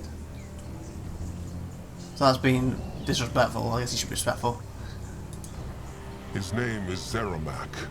But good, Akrog will speak to him. Oh, and Chieftain Cabrax. Akrog is not chieftain yet, but he still thanks Cabrax in the name of the tribe. He knows many Bonekin wanted not the Moonkin so close to their shrine, with the hunters and the bloodrot. Cabrax took a risk helping them, and Akrog will not forget it. Look at that! The cub has his sire's silver tongue. Nice. No, Akrog means it. Only the Bonekin can do the devouring. If not for Cabrax, Narjak would never find his way into the moonlit river, and Akrog could never be blessed with Narjak's strength. True, true. But Narjak was not only a great chieftain, but also the last firstborn troll. To give him his last rites is a great honor.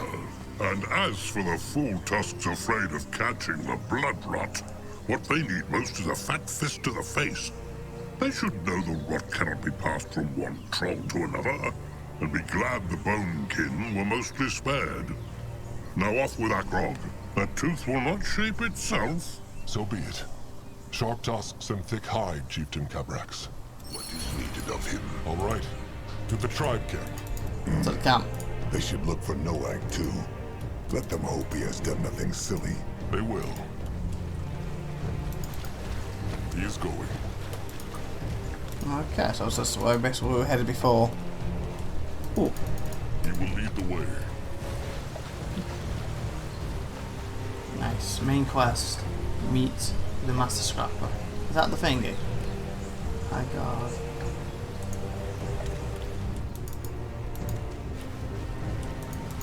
On his way.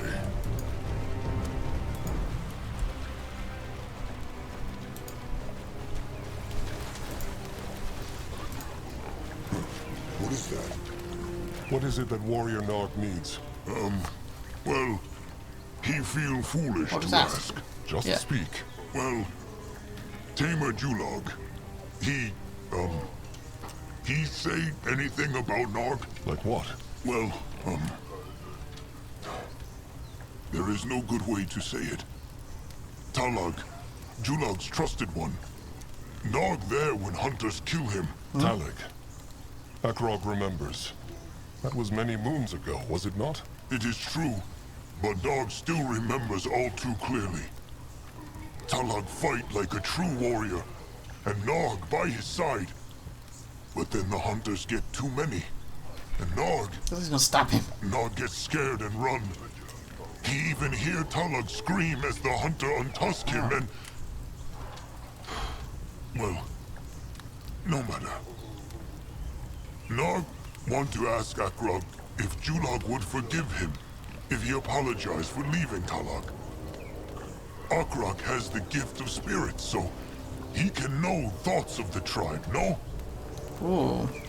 He could read Force, but he cannot. Force, and if he could, he would not do it.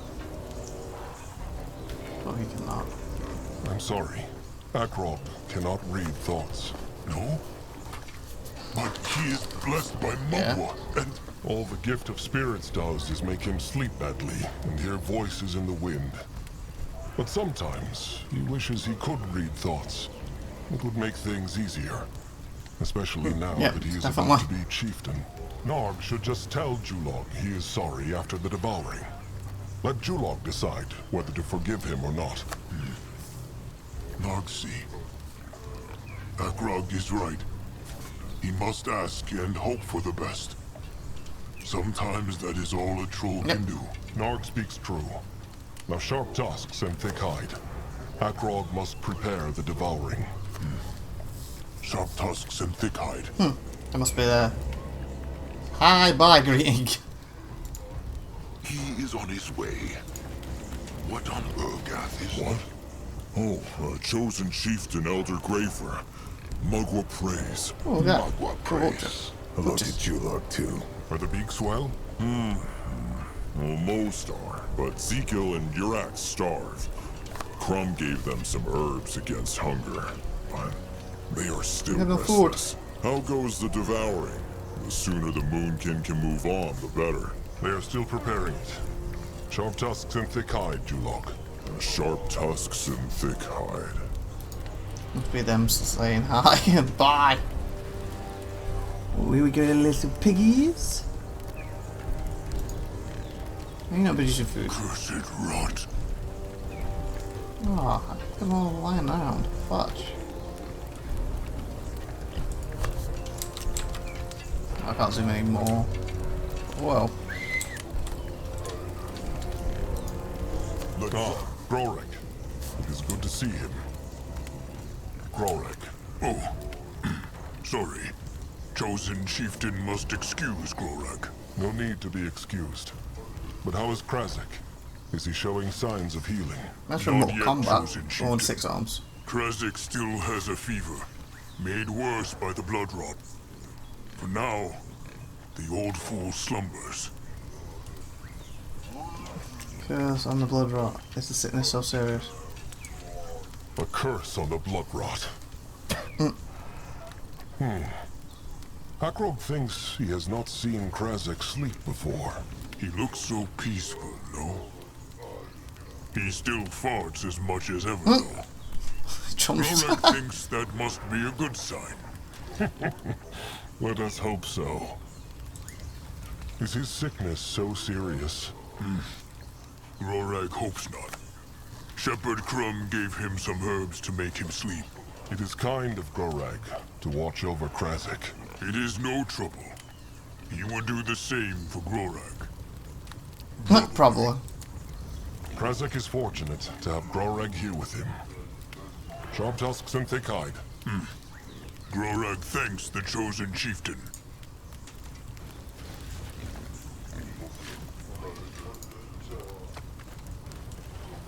Speak to you yet? There. How feels he now? Better. Speak true, Crumb. Warrior Higrak, he died. The brittle-bone stab stick missed the heart. In a few sundowns, he will walk again. Good. Good. Oh, he's down. Elder Grongwar, chosen chieftain Akrog, hunters Aska, Mugwa praise. Crumb is glad to see they are back safely. Mugwa praise, Shepherd Crumb, kind soul. How are the wounded? Not well. Nagak and Tap will not live to see the next sundown. Higrak might mend, or he might not. Who did he ask about just because he... But Crumb told him he Yeah, that's would what I be thought he fine. should say. Sometimes a bit of hope and trust is enough to heal the worst of wounds. Wow. What of the Right. devouring? Is it ready? Almost. The Bonekin need a few more things. Very well.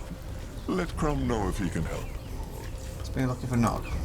Tell Akrog, has Crumb seen Little Blood? Noak. He seems not to be in the tribe camp. Strange. No, Crumb has seen him not. But he was very upset about their sire the whole day. Poor Noak. He still thought Ken lived forever. You know, but he's young, but not that young. Hakan will see if he can comfort him. Akrog will see if he can comfort him. He should. Though this would have happened one day. Kin dies, and there is nothing a troll can do. It is a painful lesson they all must learn. And even though a troll should treat every moonkin as kin, it is no secret that the death of a trusted one or same blood can hurt more. Either way, they need to find Little Blood. Has Crumb any idea where he went? No, but he is sure he went not far. So flashback They should here. look in the jungle. All right. Do it again. Sharp tusks and thick hide, Crumb. Let Akrog see. That's almost done. Are there anything with these buildings yet? No. This looks interesting. Let Grimlore take a closer look. What is this? So why have I got a thing up?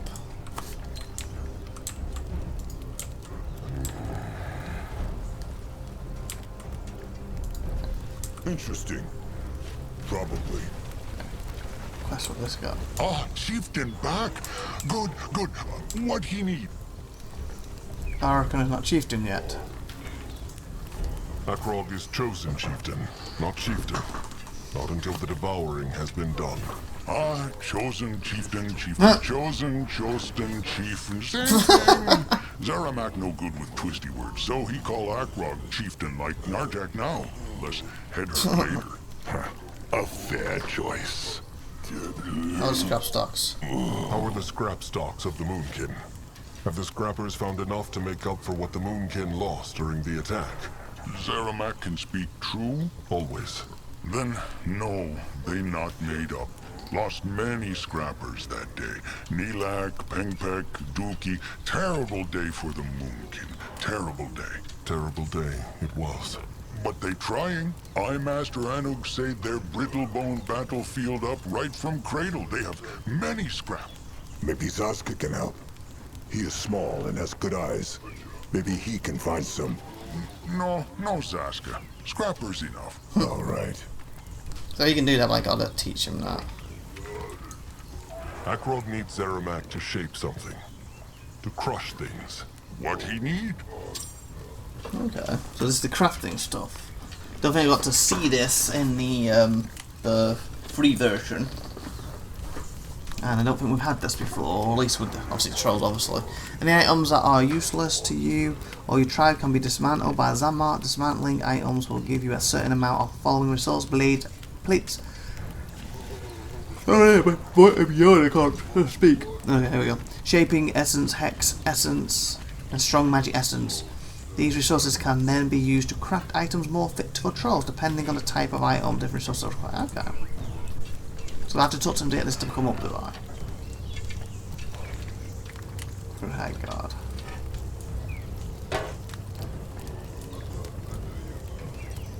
Oh, shaping essence plates. Oh, so you put them over there. Oh, did you put the one in at the same time, did I?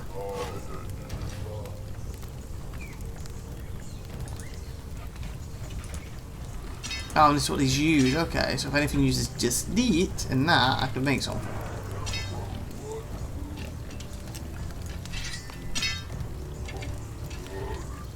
I think I need a blade right now.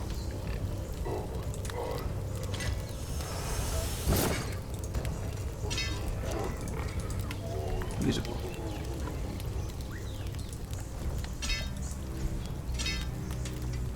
Free what? No. Okay, I would have thought usable would have been so I can make. Oh, there it is, can craft. Okay. So you make a throwing thingy, crude spike, potion. Okay. Do that later. That's cool.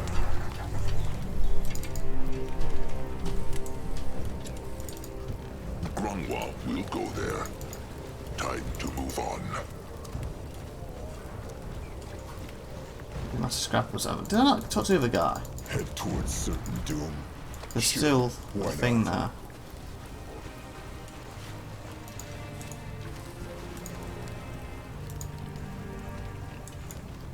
there. Akrog is ready. Ah, chieftain back. Good, good. What he need?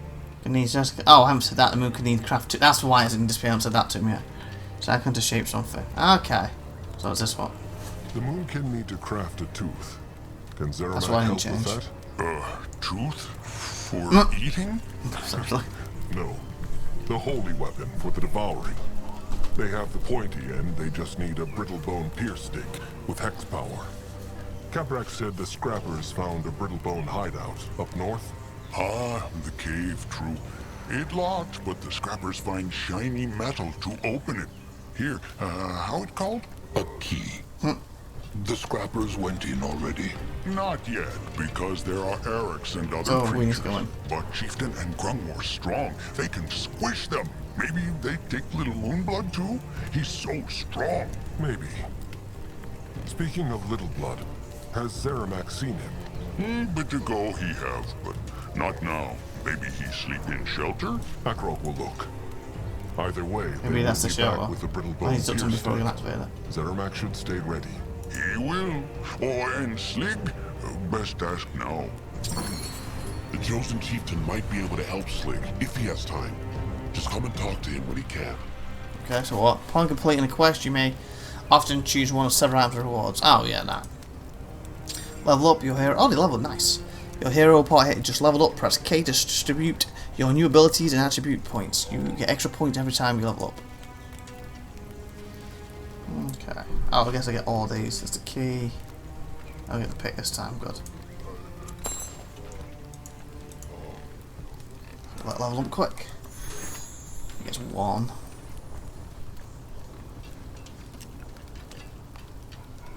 He's better blocking. Really hard calls, lots of pain. No. Okay, mine's fine.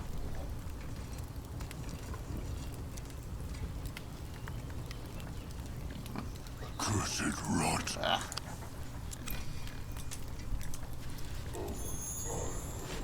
Okay, you are my healing one.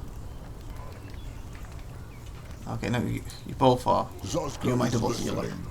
So you don't want to really touch this stuff with. Wood in the area. Just like their bones can tribes dragon knows the value of the dead. He harvests corpses and ingredients if he has room to carry them. I'll go with that. Hopefully get healing paste or something next.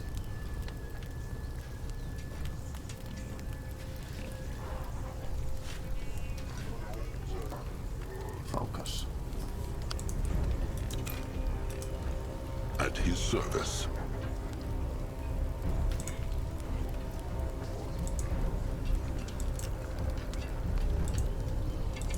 There. There we go. Akrog is This way. listening. All right. Zeramak said the cave is to the You ready north. for this? And let them keep an eye out for No. Little Blood.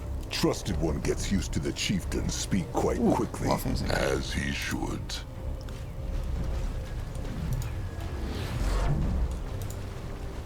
Back here.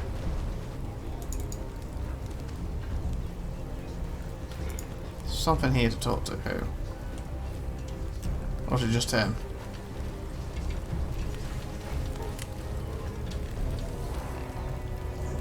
Guess it was just him. Okay. Fudge. There we go. Let Akrog see. What on Urgath is this? Let Grimlore take a closer look.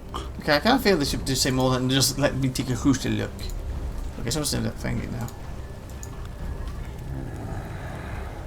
Same minute. Yeah.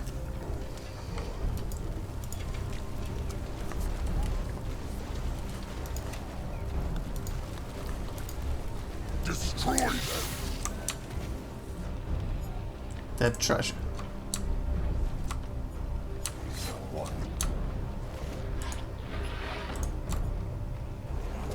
Hell,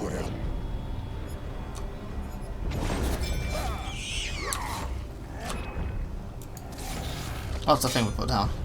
even the worms would not eat such a beast. The blood for the tribe.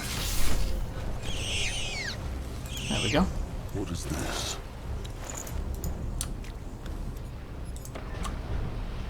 He's ready. Pretty. Oh, there we go. Now he's doing it. He is going.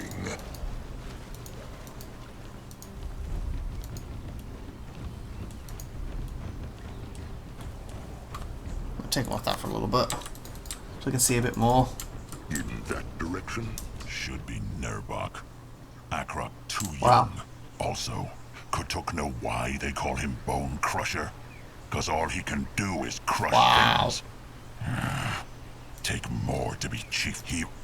Oh, chosen... Ibrak, Kutuk, the blood for the tribe for the blood. Elder Greyfur, chosen chieftain Akrog, the blood for the tribe for the blood. Hunter Zazka. I Kutuk, I Brag. How wonderful to see them. What are they doing out here? Scouting?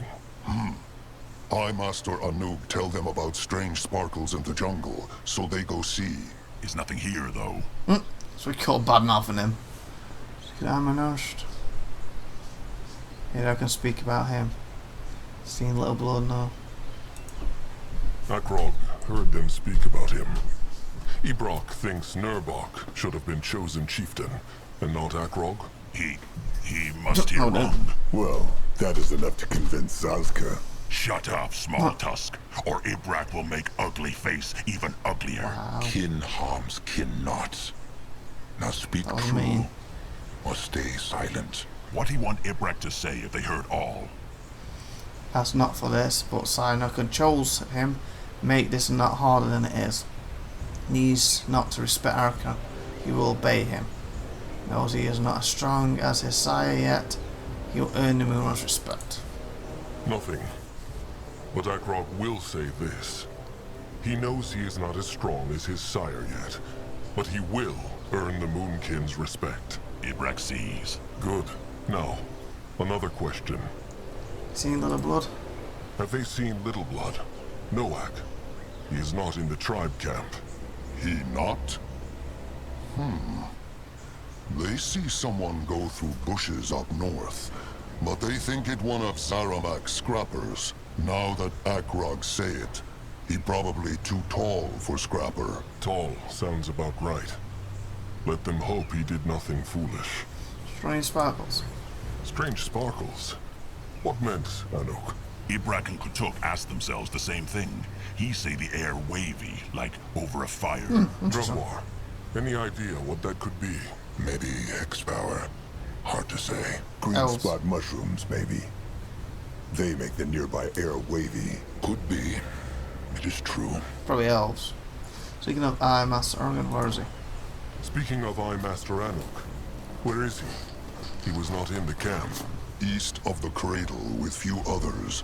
They say Crumb's beaks find nest of araks out there. Good for eating. What sorts?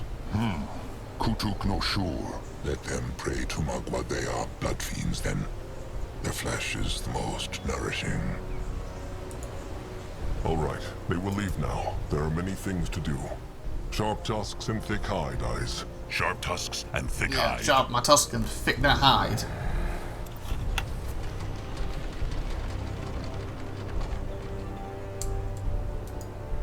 Interesting. Probably. Bloodburn. Back out, find him after. That was the name of the hex plague that had caused the rot 600 moons ago. It came from a land far across the water, and its bite was felt The by the bubbles races in was different free, wasn't the ways. main thing. Elves were barely affected. Brittle bones died slowly. Green skins quickly and brutally. The bloodburn was weaker on Urgath, but it affected its creatures nonetheless. The trolls were left cursed with weak flesh and cubs who died before they could be born. All right, a tiny pierce stick with hex power, Gabrak said. Let them find it. And keep their crushed sticks ready. Zeramak said there were beasts. Grungwa is here.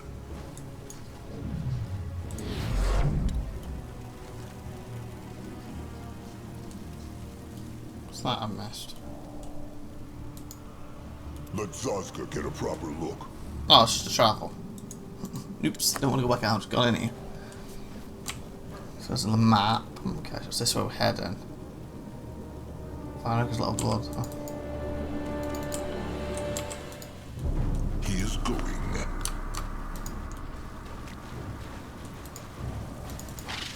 Great. More problems. He's ready. They messed with the wrong side. For the Moon King!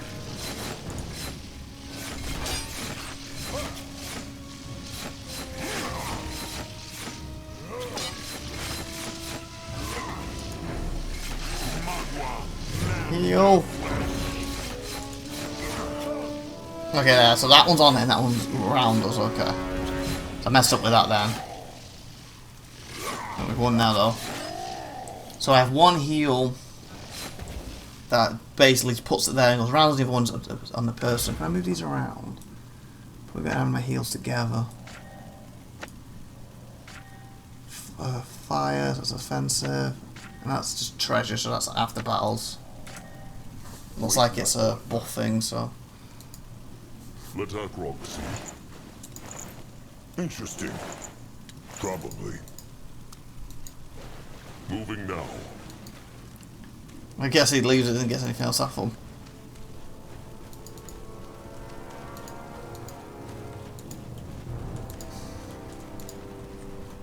Look at that. So cool. Oh, sugar. How are you? He will protect the tribe.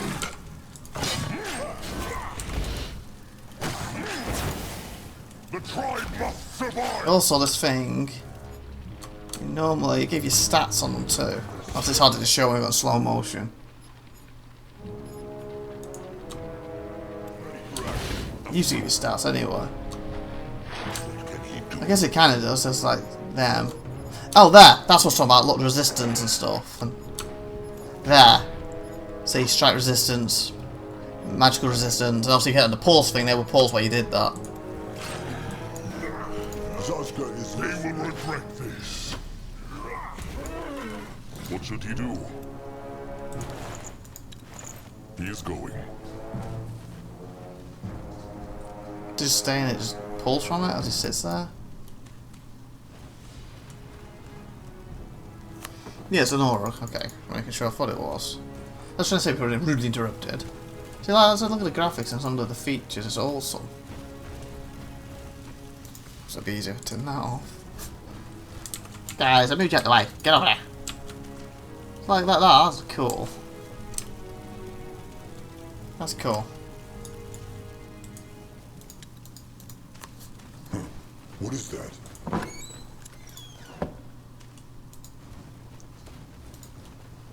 Okay. Well, so far, nothing in this cave has been too dangerous. As long as I use my abilities correct. Now we're going back. Time to move on. Go up here. That way.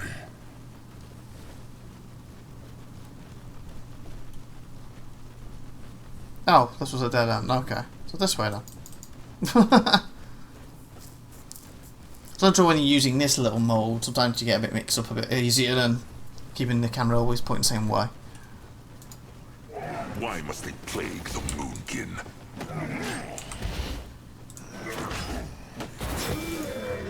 The blood for the tribe!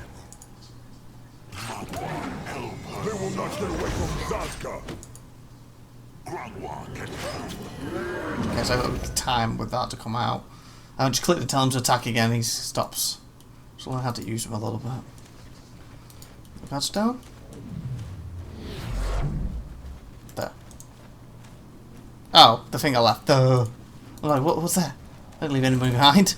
He is going. Going now.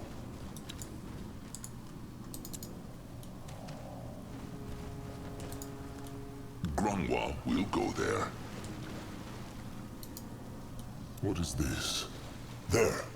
So many shiny things. Grimlore has any idea who lived here? Hunters? Nah. They hunt for the shiny things, so they would not leave them here. Maybe robbers. Brittlebones who crush and steal. No! No touching! Fat troll hands don't touch Zippet's gold! Uh-oh. No! Mugwas. No cause for worry. Just a tiny spirit greenskin. It is harmless. Harmless? Zippet will show the fat brutes harmless. You see these bones, yes? They were two adventurers who starved to death because Zippet kept the magic walls up for 100 years. Uh-oh.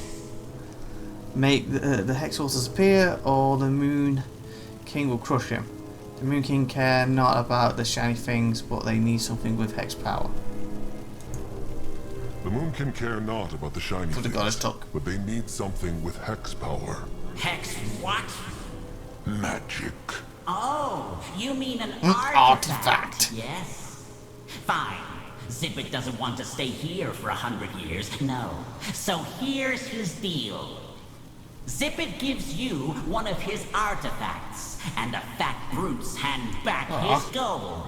Everybody happy, yes? They have a pact. What is this artifact we'll get in return? What is this artifact they will get in return? They need something strong, with hex power. It, is strong. Owned by a very powerful pale-skinned mage. Yes. A hex stick then. Hex stick. What can it do? Throw fireballs? Raise the dead? Well, Got potatoes, no. what? Cut potatoes.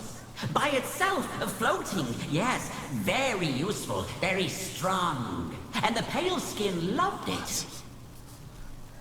It should be fine, Akrog. Just a bit of hex power will be enough. Just a bit. Then we have a pact.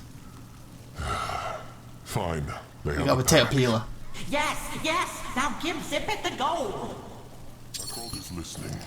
Trolls have no useful metals as soft as gold. Other creatures in EO might find it useful though, so it's not hurt to keep it with you.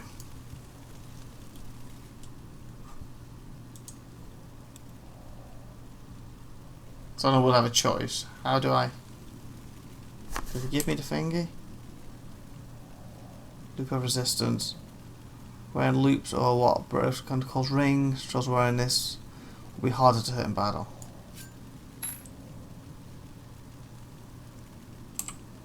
Is there any way to get it from him? Grimlore, take a closer look. Trading. Oh. You just found a trader. Now you can put your hard-earned gold coins to use in the trading menu. The left window represents the items in your inventory, whereas the right window, to mark an enemy you want to buy. Not an enemy item you want to buy or sell. Select it with right. Okay.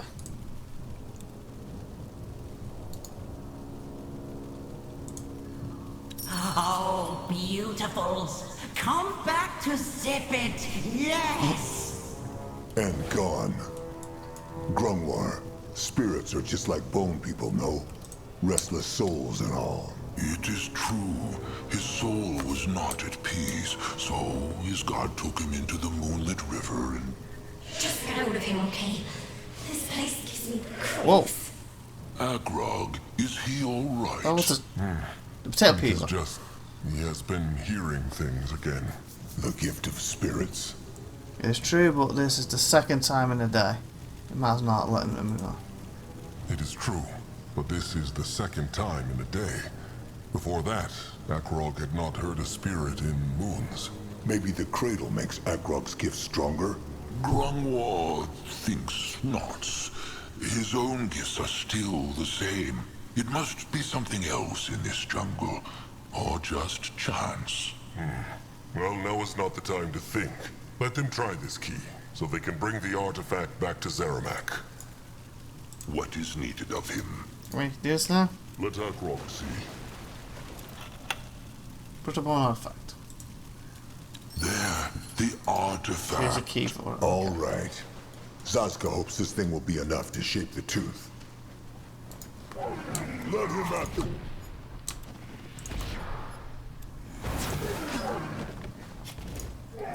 They will die next. Magua, mend their flesh. There we go. There we go. What is this? He is on his way. Nothing up here now. Moving on. Moving on. Okay. It's gonna take us out. Do I have to go this way? It's gonna take me a different area. Great. More problems to smash. Need to defeat the Hulk now. Smash problems.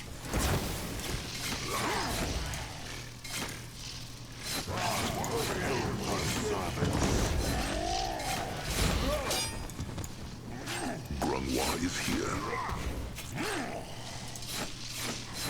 Oh well, okay.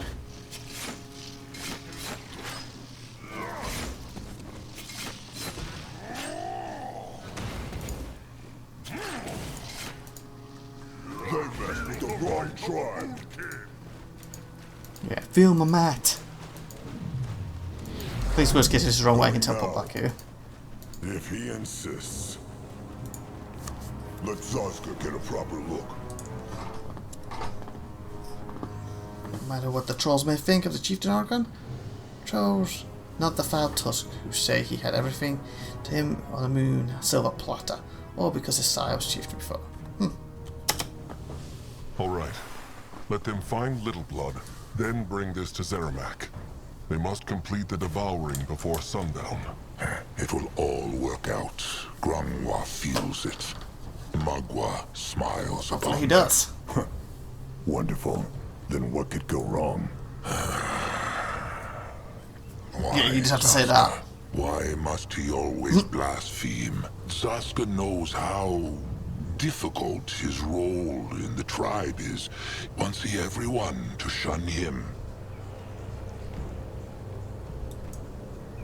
Wait. Zaska's jokes are why they like him not? He always thought they were just jealous of his pretty face. Zaska is avoiding the question. No. Zaska is just not in the mood for being questioned by an old, ailing troll. Fine. If Zaska wants to stay an outcast among kin, then so be it. Just say not that Grimlore tried not to help him. Sure. Pure, holy elder Grimlore Oldfur only wanted to help. Hey, caramba. To Grimlore, the kin disrespecting Zag has nothing to do with his blasphemy. It's not Zaga's enemy. Oh yeah, he said he would talk to me, didn't he? What is wrong with Zaska? He has been vexed for days now. Must be the weather. The deal with the scheming accused you of? Has it to do with the scheming Nurbok accused Zaska of? Magua's utters no. Now can they please just get back to what they were doing? Was that his enemy? Grimlore is not trusted one Zaska's enemy, and he should know that. It is true that many kin treat him badly, but Grimlore has always been there for him. Sure. The kin disrespecting Zaska has nothing to do with his blasphemy. Blasphemy. Remember when Akrog and him chose each other as trusted ones? So many told Akrog it was a mistake. And they were wrong to do so.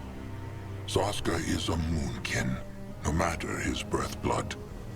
But still, without Magua, the moonkin would know no hexes and would not speak. And he should respect that. If Magua is as mighty as Grimlore says, surely she can take a few jokes from a small-tusked, ugly troll. Now, is he done with his lesson? Should not disrespect her son. Zaska can blaspheme all he likes, but he should not disrespect Grimlore. He must apologize now. Leave it, chieftain. Nothing he has said is untrue. Grimlore is old, and Grimlore is ailing. Either way, let them move on. Akrog is ready. Grimlore will go there.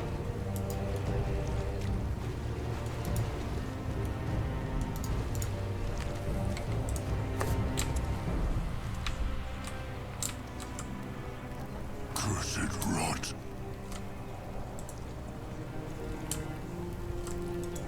Something up here, something up here.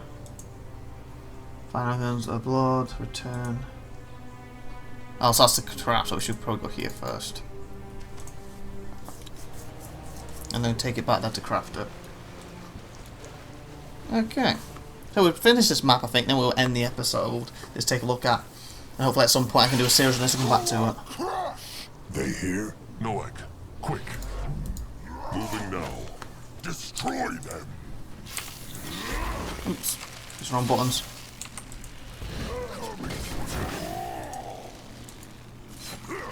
Magua, mend their flesh. Go squish. His whole go squish.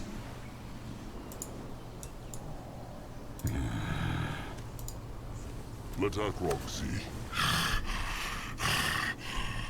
They see Noak strong. He make Eric go squish. You can help. He do same for Brittlebone, who killed Sire. All them. As long as he leaves a handful for Zaska. Zaska get 5. Noag 50. 50. Why is Noag out here alone? It is dangerous. Who's responsible for him dying? Maybe for old Grumph. No for Noag. He's Level strong. 9. He is, but he's also the Moonblood, and the tribe needs him. Hunter Eric was killed by a wild wyvern just a few sundowns ago. What? Noag not Eric. And tribe like Noag cause he's strong. How he can stay strong if he always hiding in his Just shelter? strong. Yeah.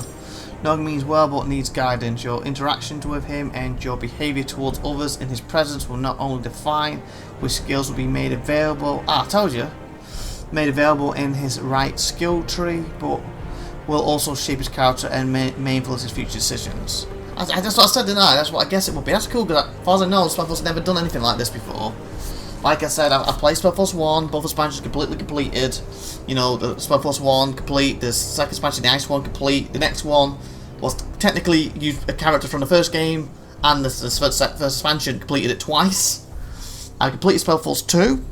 I am currently working off the channel. I haven't done it for months at the moment because I haven't got time, but when I do have time, I'm working on the the first expansion of SpellForce 2. Then I got the 2 expansions after that I want to play. And of course, as you've seen on my channel, I've already worked on SpellForce 3. I'm in the middle of that right as we speak. And obviously I haven't, other than a quick look at the channel with SpellForce Soul Harvest, and of course with this version, with the Fallen Gods, with a quick look at both of them, I've not done their stories yet. So far as I know, I haven't seen anything like this in any of the SpellForces I've played so far. The other one, the most likely to have something like that, would be Soul Harvest. But I haven't played it yet. So if it is any of them, and then I apologise for thinking this is very unique for this game, and this is a brand new feature for SpellForce series, if it is in one of them. But in the ones I've played so far, it has not been in it. So this, I think, is very cool and unique for SpellForce, as I was saying. But again, if you're saying, it was in Soul Harvest, well, like I said, I haven't played it fully yet. So I apologise if it is. If it's not, then I think this is really cool. Hey, if it is a Soul Harvest, I think that'd be cool too, but I mean, I think it's unique if it's not in any of the others. So that's cool.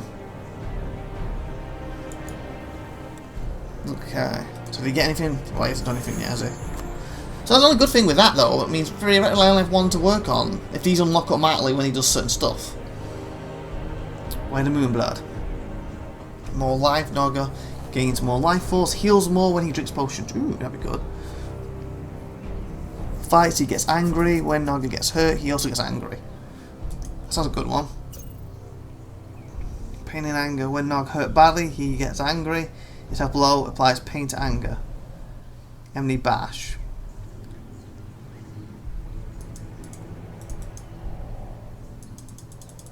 Needs to be level 3. He should be. Are we 3 or 2 right now?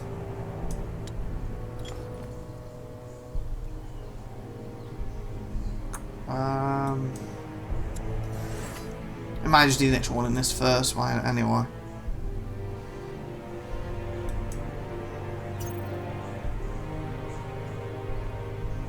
Stink fights hard and gets stinky sometimes, and he's not like.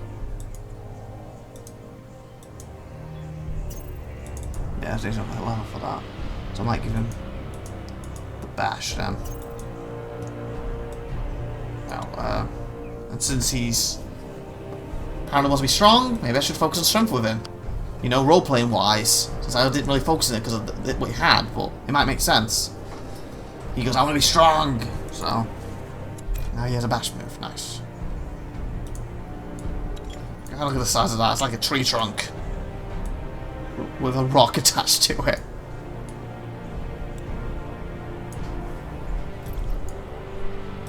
Oh, now he must be strong with the tribe, not on his own. It's true, Naga must be strong on his own too. And that's probably going to go down more melee individual or more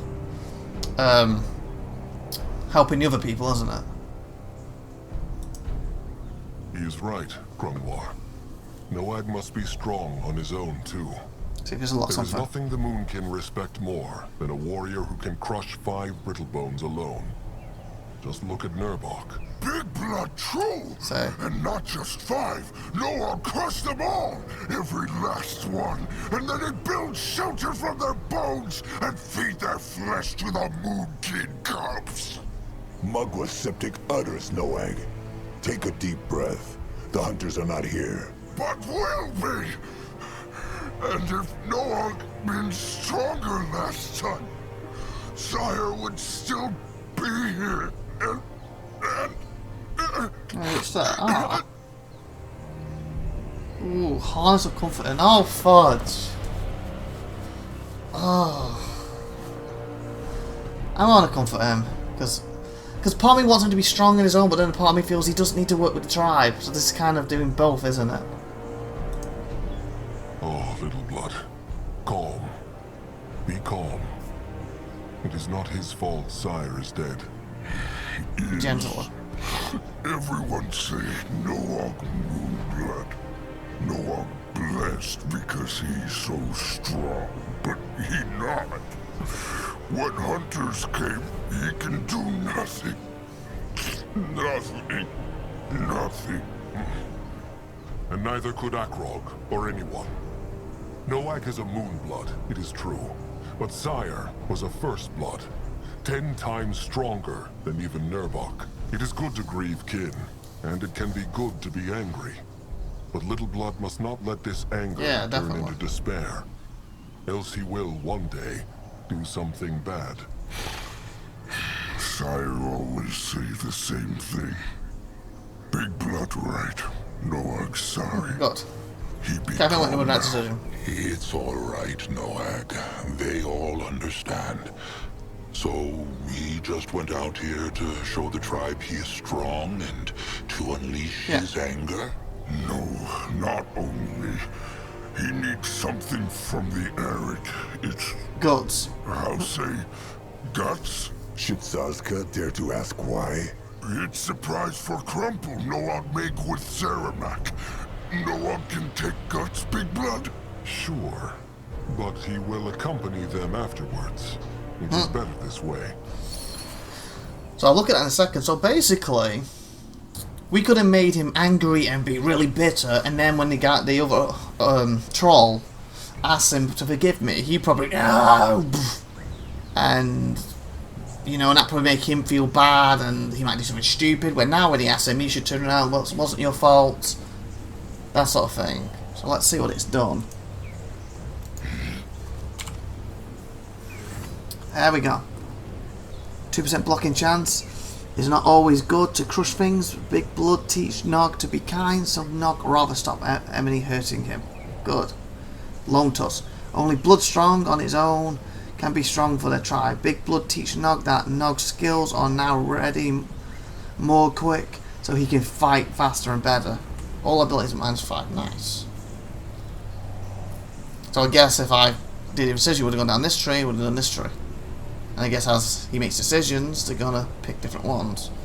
The only thing I don't like with that, now I think about it, is if let's say that was the other decision, that theoretically means there's only gonna be like 1, 2, 3, 4, 5, 6, 7, 8. 8 major decisions to make to build him. Isn't it? 1, 2, 3, 4, 1, 2, 3, 4. So 8. Kind of like more than that. But again, it's 20 hours, maybe they're doing this experiment, and if people like this, maybe we'll get a new expansion on top of this, and have a lot more of these decisions, or hell, SpellForce 4 with a lot of these things. That'd be awesome. So far, I like it, I just don't think there's going to be much of it. At his service. What is this? Rat them! They go back to Saramak now? Soon. Son. Anything over here I've missed? On his way. Noah, go. It does feel different not playing as a human now, or a Shaikon. But it's expansion, so it's different. Asuk kind of like the main SpellForce game. So do SpellForce 4, for example, to be a human or a Shaikon or whatever the class does. You know. Or give us a choice. That would be awesome. SpellForce 4, create an Orc, Troll, Elf, Dark Elf. Give us a choice of everyone. That would be awesome. That would be the best. If not, default human, do expansion, where you be a Dark Elf, expansion, where you do, you know, an Orc. That'd be cool. Like this.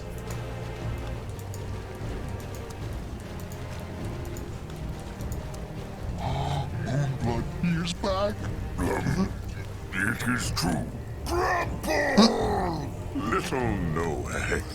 Noag needs so crumple something. But later. Time to move on. I'm not pushing it. Cursed rot.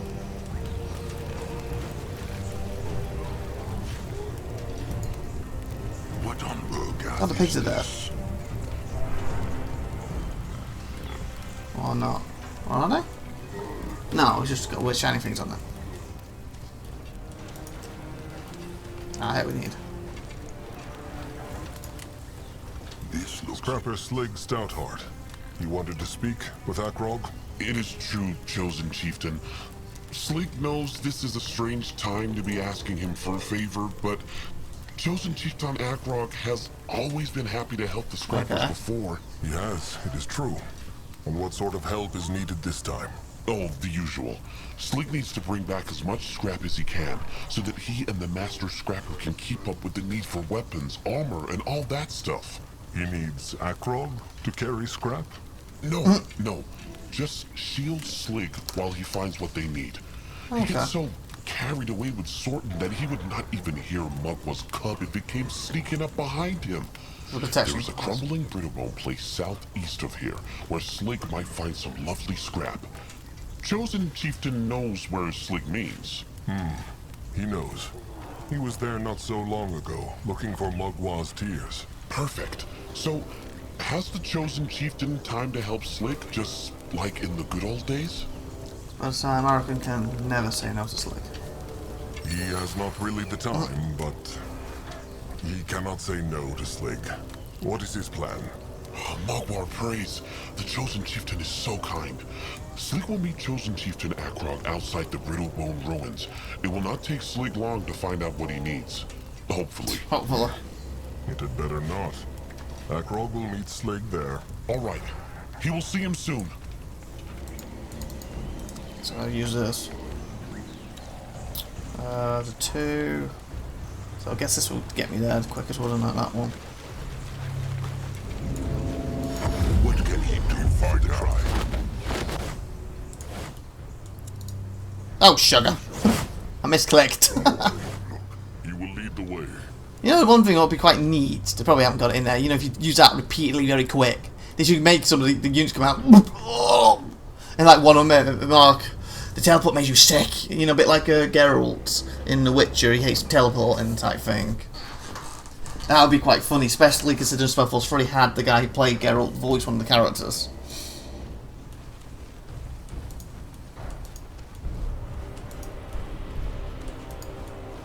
He is going. Chosen Chieftain, over here! Slig, there he is. It was good of Chosen Chieftain Akrog to come. Just like he stinks. Is he ready to shield Slig? Yes. He is ready. Oh, wonderful. Let them see how much lovely scrap is waiting for them in there. Do you want me to go in there? Oh, it's that door! What is that? Mugwar's tusks! Look at this place! Slig's not sure where to start! Slig should keep his voice down. He was right not to come here alone. Akrog is sure there are enemies around. Remember I said that door to make them go in there? Promise to be calm, Chosen Chieftain, but he will try. Akrog likes not this place. He wonders what happened to the Brittlebones who lived here. Slig cannot spend all day worrying about things like that. He's got scrap to find. Okay. Scrappers are able to collect scrap from scrap piles. It will automatically be transferred to the nearest available scrap hoard and converted to scrap metal. Collecting scrap piles might make scrappers vulnerable to attacks but produce scrap faster.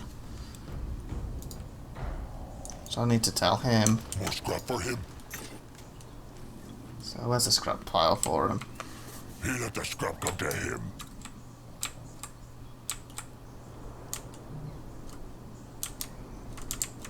There's a scrap pile. Going now. There. Grimlore is ready. See, as I said earlier, that was quite neat. I said, like, why can't we go this door? Away from Slig. Worry not. Akrog. I go crush them. Just get that scrap. He will. Ah, this makes a nice change from all the thinking Slig has been doing lately. What thinks he about? Slig will tell him if he promises to keep crushing those Araks. Well, Slig likes to think about the trolls he knows. And the ones he has known. Has Slig lost someone close to him too? It is true. And not as recently as the Chosen Chieftain, of course. Slig likes to remember his old friend Zanuck. Zanuck? Akrog knows not that name. They had been friends since they were cubs. Slig will never forget the day when Zanuck asked him to be his trusted one. What happened to him? The blood rot took him. He got hurt out in the swamps, and it seemed like he was getting better. But then, the rot took over and he was gone. Slig was with him when he died. Oh, poor Slig. He hoped Zanuck knew he was there. Together, to the very end. That is the promise trusted ones make. Akrog is sorry Slig lost him, and in such a way. Chosen Chieftain speaks true. Anyway, there is no time for moping. There is scrap to be found. He crushed them now. Okay, go get scrap. Only fools challenge the Moonkin.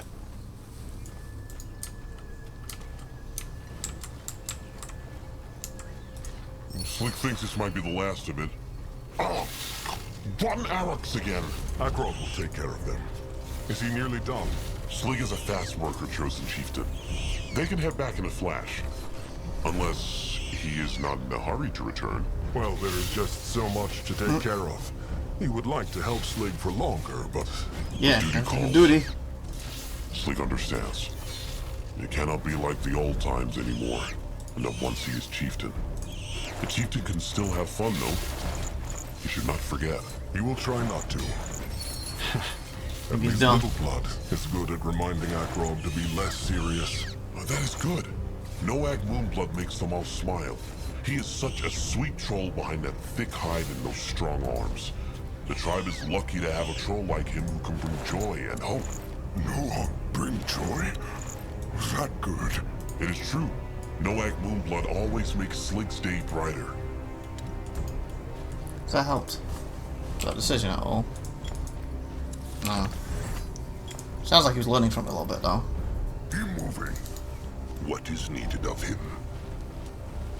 Oh, well, I missed.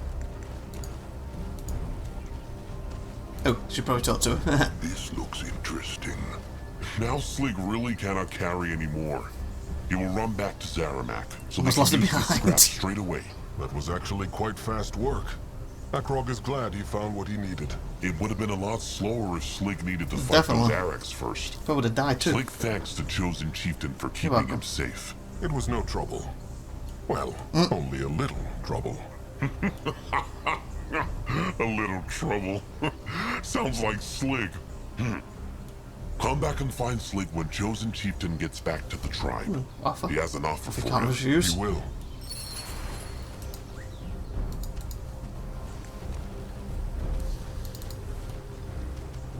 Okay, we should be able to convert this. Oh, I missed something. Let Zaska get a proper look. Where is it? It's up here, wasn't it? Oh, let me take it off this mode. There it is. Is this the correct? There. What now? More trouble? Head towards... So to Dome we're going. Sure, why not? Hello, my clan. How you're doing? Not very well. In that Yes, another direction. Moving now. What do you offer us? Akrog is glad to see Slig made it back safely with such a burden. Was Master Scrapper Zaramak pleased with him? Very much. He and Slig are grateful to the chosen chieftain. They are welcome. Maybe it helped Akrog a little to help Slig. Look, once the burial is done and he is used to being chieftain, he should let Slig cook a meal for him. Slig owes him something tasty for giving up his time on such a day. He can bring Noag Moonblood too. They will toast to a brighter future. Akrog would like that. Remind him again after the devouring. It is a deal. Sharp tusks and thick hide, chosen chieftain. Sharp tusks and thick hide, Slig. Tusker help. What a Moonblood! Mugwa prays he's safe! Zeramak no see him since sunup. Where he go? Well, of course Noag's safe. He Moonblood. He'd go out in wild and fight Aracut and get stronger. Ah, that good. The Moonblood needs to be strong. He is strong. He Time to can shape beat something. this. How many arrows got? Doesn't claim I'll do that in a minute. Blood? You wanted to give Zeramak something? True. Here, Noag found So sticky. so sticky. Smells as nice as it looks. True, could work. Can Chieftain give Zeramak moment? Look, pretty. Sunbone, like not Zeramak. that. What is this? Made from chrome. Hammer? A songbone, like greenskin slave drums. But this one makes long sounds like an iron beak's call. They mean music? It is true. This is for Crumb then, Noag. What is the occasion?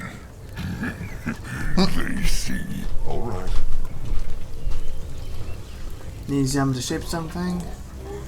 Akrog needs Zeramak to shape something. To crush things. What he need? Okay, so I'll put this in here. Fill with the hex power they need to create the tooth once used. And that'll give me the option for a tooth on it. Do these things first.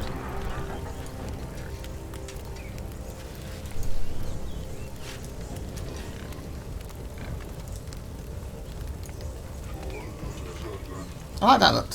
So I feel there's a lot of junk in SpellForce generally, you just kind of get rid of it, but that sounds like purpose now.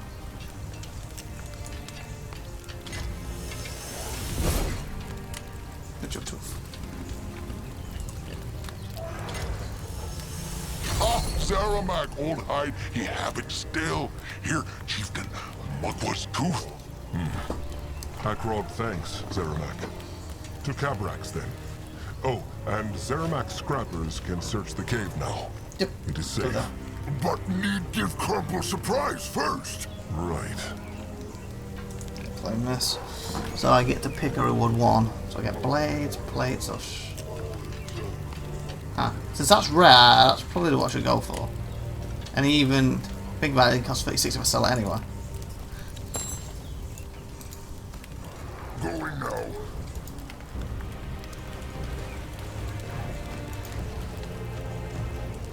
Who am I talking to?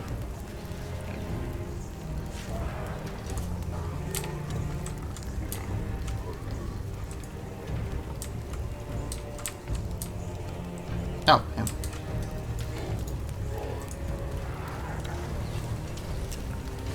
So here's the side. Where was Noag? Very worried. Worried. Make something for Crumple. Just show him, Noag. He will like it. Here, gift. A song wood. No, a song bone. But how did Noag make this? And why is he giving it to Crumb? Zeramak helped Noag make it. And he, well, Crumple always helped Noag, just like Big Blood Zaska and Sire. Noag he want to ask. Oh, spit it out already. He wants to make Crumb his trusted one, no? It's true. That is very kind of Noag. Crumb will gladly be Noag's trusted one. Well, it is settled then. Shepherd Crumb kind soul and Moonblood Noag just struck the bond of trust. Noag, No, thanks. He will be good trusted one to Crumple. He... Come, little blood. You can speak with Crumple again later. There is much to do. His same blood is right. But Crumb thanks Noag again. He will start making sounds as soon as he can. If these old fingers allow it, that is. Why is here? Huh.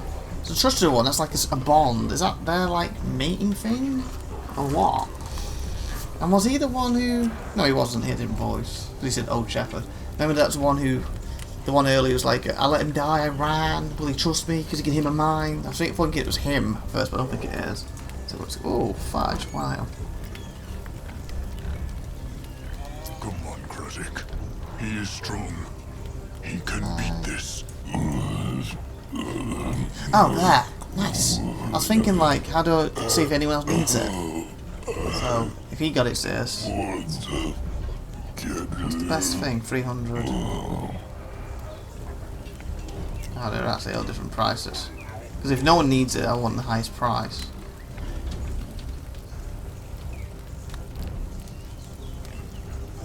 Probably going to be 358, is it? 364. 364 is going to be the highest, so that if no one needs it. So his is a hex stick, 105 damage against enemy targets, and he's currently got 68. Ooh, so that's better. What about you? Crude throwing spike, 66%. Oh, not much difference. So that would be better for Finger right now. His stick. Kind of want you're the thrower. I want you to stay throwing.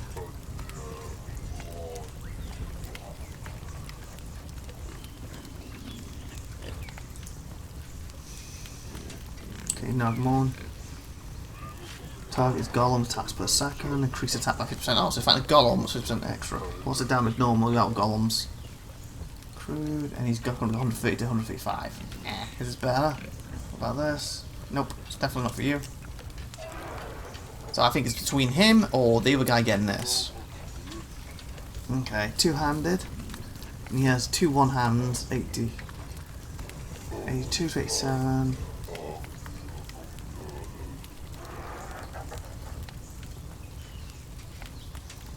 I like that everything's taking dueled personally.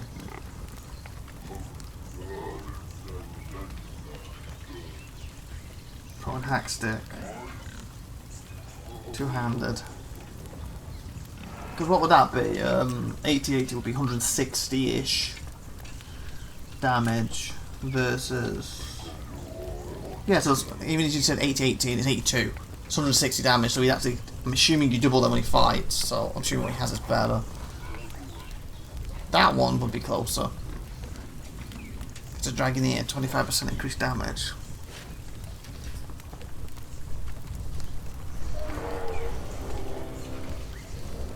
But around that, say it's 90, that'll be 180. So yeah. And obviously it's not as powerful as that.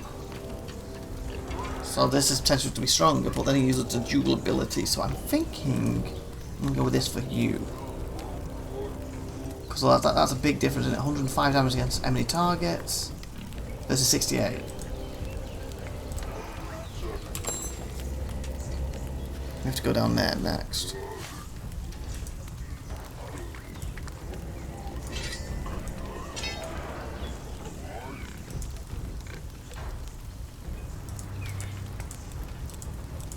Okay. Kind of would like him to have a word with that guy before we leave and see how he reacts to him. Oops. Thought we were near the start when we came in. I thought it was him, but...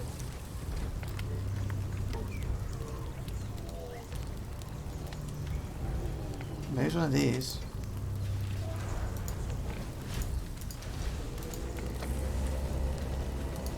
He might have moved.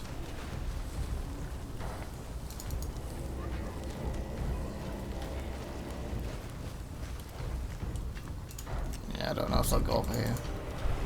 Time to actually. That way. Use this.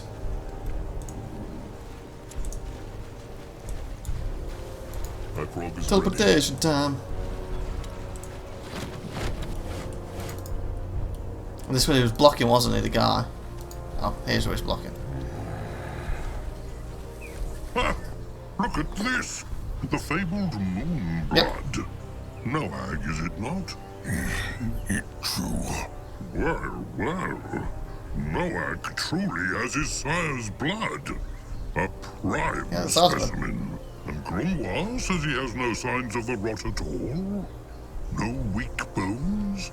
No stunted tusks. Nothing? None. He's not even old enough to hunt yet, but already stronger than some warriors by his 5th year. Grimlore believes he will grow even bigger. Chieftain Narjak aside, Magua praise him. Noag is the strongest moonkin that there ever was. Well, then Cabrax hopes Noag will sire many cubs. Perhaps one with a Bone King, though.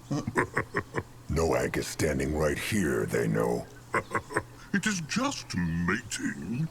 So, have the Moonkin shaped the tooth yet? Akrog has it. Let Cabrax Yeah, I think they are all male, aren't they? So well, they're technically unisex. So when that was my bond, that's the one he's going to mate with, I guess. Unless they show women trolls later. If you know, please put in the comments. Show Cameron Mugs 2. Can the Baron let all the Moonkin into the cradle for devouring? Akrog knows they have spoken of this before, but is there truly no way the Bonekin can let all the Moonkin into the cradle for the devouring? Tradition demands that all kin see the chosen chieftain devour the heart. Cabrax knows, but there were enough fools in the tribe who wanted the Moonkin not to come here as it is. Rot and all. And Cabrax wanted not to call him grunting. A dozen chosen Moonkin warriors, and the elders of the tribe can witness it. The rest will have to stay outside in the tribe camp. Of course. Akrog understands. Can it be the Boonkin have not been cursed? How can it be the Bonekin have not around been the cursed people who by had the the plague, rot? basically. Many other troll tribes have. That is a good question. One Cabrax has often asked the bones about. And?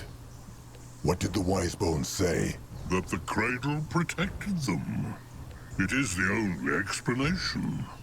There were a few Bonekin whose flesh was cursed, but they were all wanderers who spent many moons away from the shrine when the cursing happened. This makes sense. Then perhaps the power of the cradle could cure the blood rot too. Cabrax and the Seers thought the same They thing. would have done by now. That is why they allowed the 4 Bonekin, who returned ill to the shrine, to sleep right next to the cradle, hoping Mugwa would mend their flesh. She helped them not.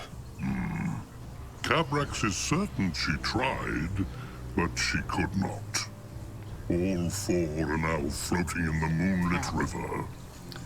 Boonkin tribes are small. Akrog has been meaning to ask this. Why is the Bonekin tribe so small? With their hex power and their gifts, they could become one of the greatest tribes on Urgith. And what good would that do? Look around, Akrog. This shrine is not big enough to shelter many trolls at once. Especially not if they are fat like Cabrax. They could build shelters around it. Yeah, the blood rot, though. Maybe they could. But they would be harder to shield against enemies of the tribe, and draw more attention to the cradle. Also, it was never the Bonekin's calling to grow big. They are the guardians of the cradle, the servants of Mugwa. No more, and no less. Afraid of the Tusk Hunters? The Moonkin's great warrior, Nurbok, fears the tribe being here will draw the Tusk Hunters near. Cabrax fears it not? Cabrax fears. And yet, he agreed to do the devouring. And he told Akrog why. The brittle-bone hunters are dangerous. But the moment Trollkind allows them to crush their traditions and the law, they have won. Words worthy of a chieftain. Also remember there are no signs of hunters wide and far. They're probably scavenging the kin they killed last moon. They speak true. Show him the tooth. Here. Will this do? It should. Follow them inside. If he insists. Biggie. I like that they got little animals around. Makes it look more immersive, more alive. The air here makes Grimlore's hide prickle.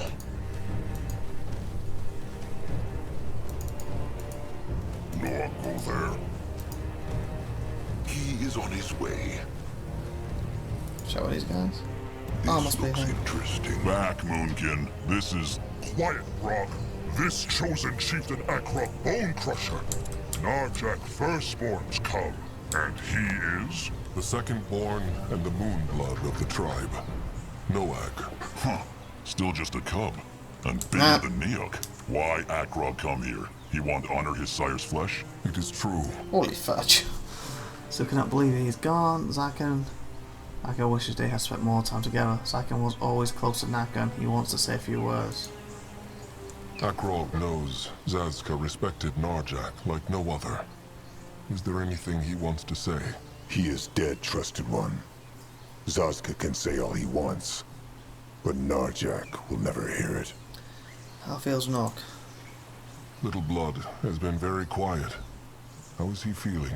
Nothing. Nothing what? He feels nothing? No. This thing. It knows sire.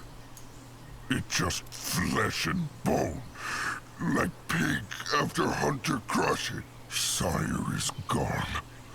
And always will be. Because Noah will he's save running around. him. Little Blood. They spoke about... No. Big Blood no speak. Not now. Wow. Thought Nagan's firstborn blood will protect him. Akrog still cannot understand why the firstborn blood protected Narjak not. No arrows could pierce his hide. No arrows, it is true. But the throwing spike of a brittle-boned stick-flinger could. The firstborn blood only made him long-lived, not invulnerable. That throwing spike should not have hit him. It should not. No. Wow. What's this? So now. If Mugwa will not guide Narjak into the moonlit river until the devouring, where is his soul now? Waiting in the earth. When devouring done, Mugwa take soul and bring it to Moonlit River. At least the brittle bone was left him his tusks. At least the brittle-boned hunters left him his tusks. And great tusks they were. So I cannot believe he's gone. Akrog still cannot believe he is gone. It is just a moon ago. Wow. They were still sitting around a campfire, listening to Grimlore's stories. And now... Argon will crush the hunters, every last one of them. His death was so pointless, Argon feels lost. This is probably something that affects him. Pointless. It is just not fair. Sire Narjak was supposed to live forever. Longer than Akrog, or even Little Blood. Now he is gone. Killed by some rotten hunter. Nothing in this world is fair, trusted one. Zazka learned this lesson long ago. But why be this way? Why trolls always have to run and run from greenskins or brittle bones? So that they can honor Mugwa by surviving. Wow. Guess he puts a different spin on the trolls, this one does. Because in the original SpellForce 3, they're basically, like I said, the dark races, the evil races. And yes, you got to work with them and stuff and that, but you didn't get this type of plight, human-ish quality to them. And the fact they're vulnerable, I think it's quite cool. They had spent more time together. Akrog wishes they had spent more time together. Understandable. But there is a good reason a troll cub belongs to and is raised by the tribe, and not its sires. A troll must not favor his offspring over his other kin, Akrog knows. Still, they had only just started hunting together. Akrog just wishes he had known him better. More time together. Akrog should go. He must prepare the devouring. Sharp tusks and thick hide. What was this? Let Grimlore take a closer look. Let Zaz take it. Magua prays. He is chosen chieftain Akrog Bone Crusher. Thingkeeper Neek knows him. The Troll who crushed 10 brittle bones by himself. How knows he? Oh, be no fool. Every Troll knows the cub of Chieftain Narjek Firstborn. And his same blood, the Moon Blood. Neek must say he expected something else. Akrog looks not yet like a chieftain to me. Let alone the one to follow Narjek Firstborn. Could prove himself to his kin. Nick should watch what he says. Everyone cares not about next judgment. It is true, Akrog is not chieftain yet. But he will be, and he will prove himself. So easy to shake. Be careful, Akrog, or Ken might take him for a slave. Wow. Either way, what came he here for? Why keep the Bonekin so many brittle bone things? This is the Bonekin's treasure, is it not? Why keep so many brittle bone things? So the brittle bones find them not. Everything out there with hex power is a thing the brittle bones can use to untusk trolls. Akrog understands. Akrog must leave. So one guy to speak to before we do him. Going now.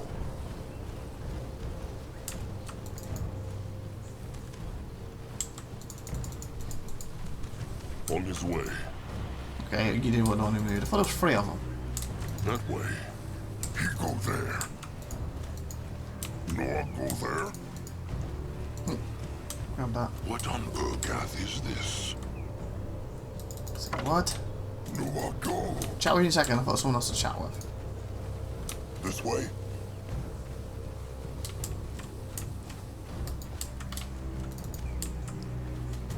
Oh, there's a godstone over here anyway. No, I'll go look. What should he do? He will lead the way. What is this? It is nonsense. Why Ernok? Because that is what Magua decided. Another one. Nurab must move on and choose a new trusted one. Who then gets killed by the rot? The hunters? Or some stupid ritual? It is all so pointless, Ernok. The Moonkin will never find peace. Never!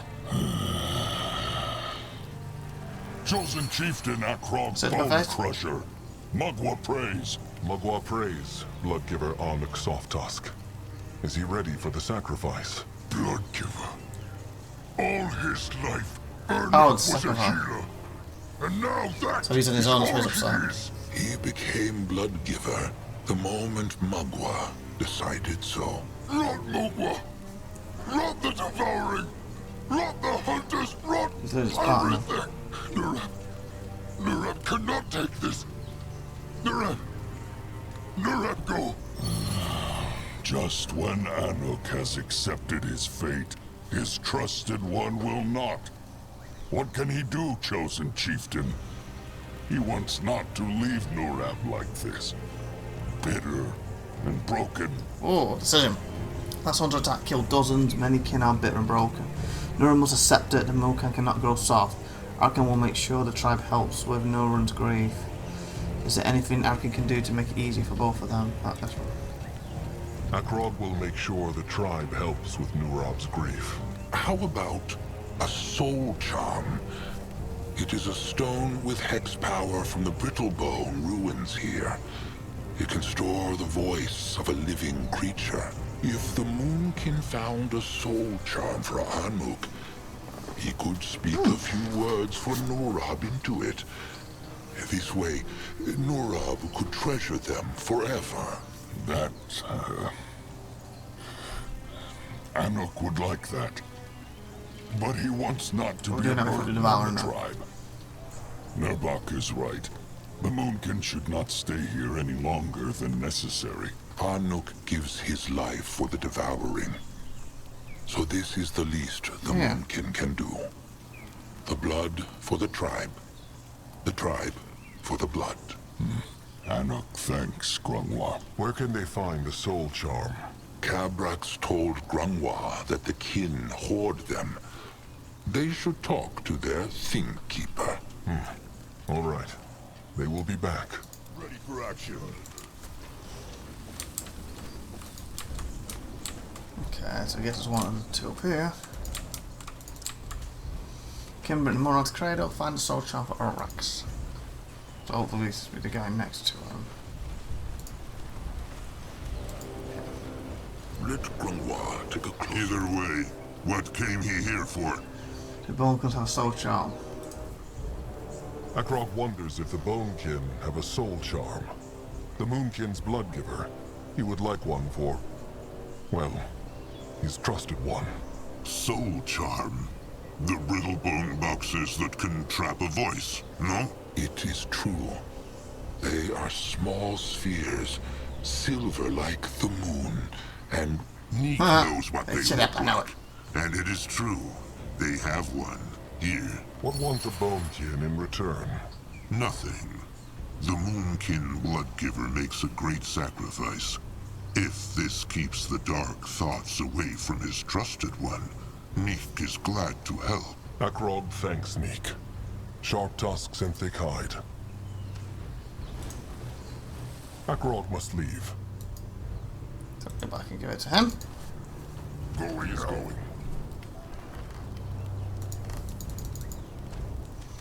I'm going to do this, and then that probably end this episode. We're at 2 hours 40 odd minutes. It's a long episode. I don't think we're doing it this long. But obviously, probably won't be back in this for a while to finish SpellForce 3 and so Harvest. So, let's just do multiplayer or skirmish or something. There's the Bonkin Grave, I reckon. The Soul Charm. Called Soft Tusk. Akrog never asked. Why is Arnak called Soft Tusk? His tusks look not soft nor brittle. Akrog speaks true. They are not. Anuk's same blood Jag gave him this name, actually. Jag. Grunwa knows this name not. That surprises Anuk not. Anuk said farewell to Jag many moons ago. And he is in the Moonlit River now, along with their sires. They were just cubs when they lost their sires. So, they noticed not. But when they were grown, Anuk's same blood took care of Anuk. He taught him how to hunt, how to find herbs. Everything. But why call Ernuk Soft Tusk then? Because he always said Anuk's heart is too soft to be a warrior. Anuk never liked killing a boar, even if he knew it was right because he needed to feed the tribe. That is why he became a healer. Like Shepherd Crumb Kind Soul. There, he can mend flesh, and not destroy it. Good, that is. Anuk will mend no more. Akrog is sorry. The Bonkin gave Arkham a Soul Charm. Here. The Bonekin gave Akrog this soul charm. Anuk likes it. How works it? Anuk just speaks something? And the hex inside will trap it. It is true. Anuk sees. Anuk is with Mugwa now. And he will be there when Nurab joins him in the Moonlit River. Will he bring Nurab the soul charm now? Anuk would like Akrog to bring it to him. After the devouring, when Anuk is gone. Why? Nurab his trusted one. Very true, Moonblood Noag. But seeing Nurab now would only make Anuk weak again. He has said all that needed to be said. Now, it is time for him to do his duty. The tribe for the blood for the tribe. Chosen Chieftain Akrog. Anuk. Make all this death mean something. Save the Moonkin. No matter the price. Yeah, they've really got feels in this one. Soul Charm. For Urkin, perhaps it will help ease this passing.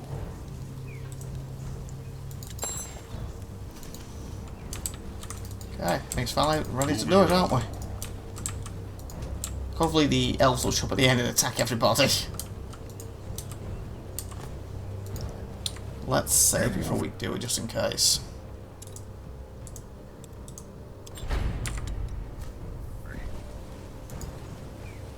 Let Grimlore take a closer look.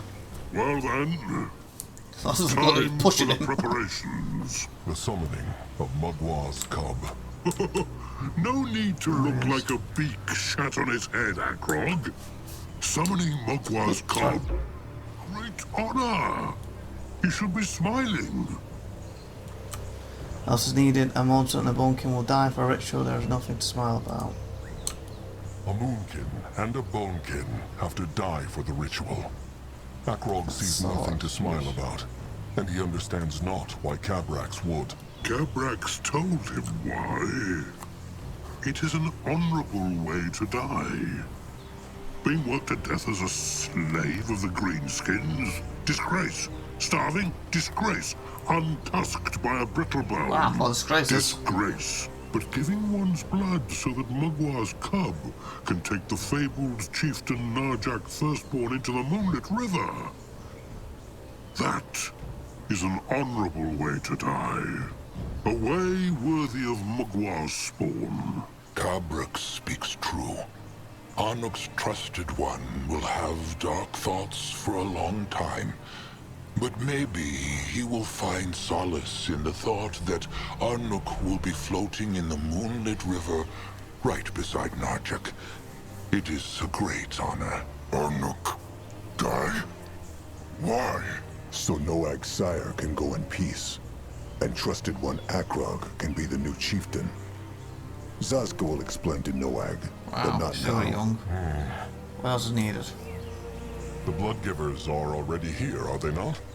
What else is needed? Prepare the rest of the offering, of course. Wood, food, and crushed stone. Tradition demands for the Devoured One's tribe to gather them. But if Akrog wants, the Bone King can do it instead. He knows the Moonkin are weary. Moonkin will respect the traditions and harvest the offerings himself. Bonekin could harvest the offerings. Arkham would be grateful. Skip basic silver, I guess. We should do it. They are weary, it is true. But the Moonkin will respect the traditions. Sorry. They will harvest the offering themselves. Words of a future chieftain. Return when the Moonkin So we're gonna get a bit RTS now, I guess. Akrog is listening. Capital is at the heart of your base. If your enemy succeeds in destroying it, you lose the game. Your capital and sector outposts also display a number of workers available for the assignment. Dwarves, Dark Elves, and Elves increase their population limit in their capital. Orcs in hunting camps and farms. Humans and Trolls construct housing. Press to toggle economy view, which grants you the overview of the sector's resources and the current worker assignment of each building. Most buildings require workers to function. Upon successfully constructing a building, 3 workers are assigned automatically to it. If available, the amount of workers currently assigned to a building is displayed below its name and banner. Dismiss a worker by clicking on the occupied worker slot, and assign one by clicking one that's empty. Keep in mind that the worker can be killed. Fallen worker respawns one by one at regular interviews, etc. outposts. Okay, this was the thing I was looking at when I was redoing the free version, because they changed the UI and stuff, and I've added the Trolls, because with the humans you seem to have like, 4 slots, and there'll be 4 humans you could use for it. So what was the difference with it? So workers currently assigned to a building is displayed below its name and banner, so I guess it's that. Dismiss a worker by clicking it. So I guess it's got 6 that are there, you've got 1 that's gone, okay. So I have no thingy, so like, yeah. Press N or use the build button in the bottom right of the screen to open the construction menu. Then click a building icon to place it anywhere in the sector. Builds can be rotated by holding left mouse button and then pressing left mouse button again to confirm placement. Okay, so we've got access to the stuff now. Prepare, build a hunting hut, build a stone breaker. Hunting hut. 300 food. Ooh, that's cool. There, the review is on, okay.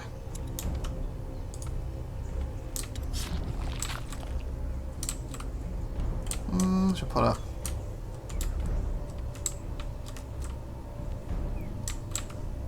Put it over here.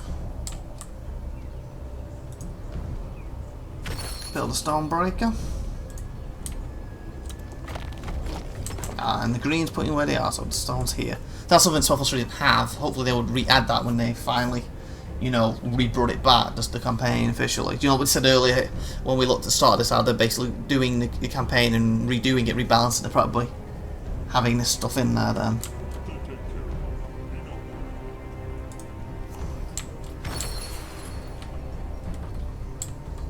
We've got a set amount, yeah.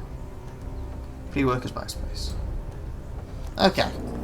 That's something as well. I did the free version. I didn't know where that was. I'm sure it used to be over here, or it is in SpellForce free. And someone put in the comments about that you need to keep an eye on that, and I actually didn't know where they were, so I was looking for it at one point. The building is done. That's what we talked to. Do we ever have to destroy? Oh, it must do, because it already fell, didn't it? Alright. The workers are preparing the offering. What is next? Scrap. Just have the Moonkin scrappers search the cradle. There should still be some mounds nearby. Then comes the blood giving. How works the blood giving exactly? 2 blood givers must offer their lives to Mugwa. Zalska knows that. But how? It is complicated. Of the 2 blood givers, one is the sacrifice, and the other the vessel. The vessel devours the sacrifice, then spills his own blood at so you've got to become a cannibal and then kill yourself. Wow. Elder Grimlore Greyfur is as wise as they say. What mean Eat. Devour? Eat. So he means the vessel must eat the You kill him first, right? flesh? Not why he's The alive. chosen chieftain Akrog will eat his sire's flesh at the ceremony. It is true. Cabrax told both Bloodgiver Urnuk, the sacrifice, and Bloodgiver Itzka, the vessel, what they should do. Akrog should speak to them once he is ready to make the offering. He will. Wow. Sharp tusks and thick hide. I'm really hoping they're gonna... Okay, before I eat you, kill you. He's dead now, I'll eat you. Because that's the only thing, is eating him alive. Scrappers are able to collect scrap from scrap piles. It will automatically be transferred to the nearest available scrap hoard, converted to scrap metal. Collecting scrap piles might make scrappers vulnerable to attack, but produce scrap faster. Yeah, so it wants me to build a scrap pile now. And this one's not pointing. Well, I think it's that stuff there.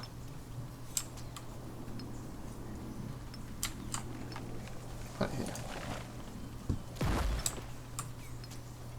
Took the brush room, prepare. You gonna do it? Now if you're gonna build it. Don't scratch your belly, build it. What do you mean, Oh, these guys, he's a scrapper for all that. Come on, you. There we go. Getting it up and running.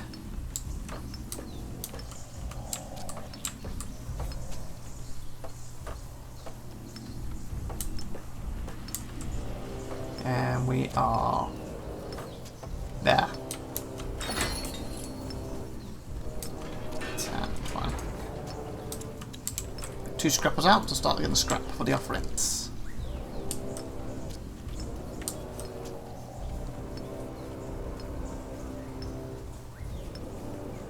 No, I was going to say why they're not doing it. They've got to get the food to them, don't they? Guess why they're doing that. So there's only one for these then. Okay.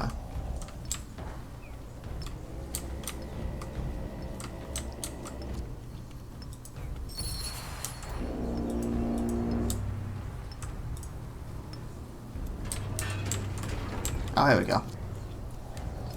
Let's scrap. Be ready. There they go. I'm gonna scrap. Let's go. Optional find and salvage more scrap piles. Get more XP for doing that?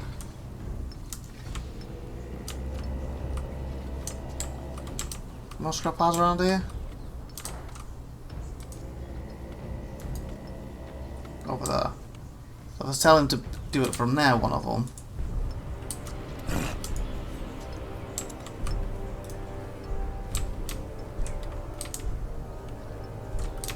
Make another one.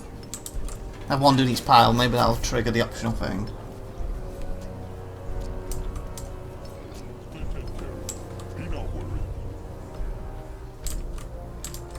There he goes.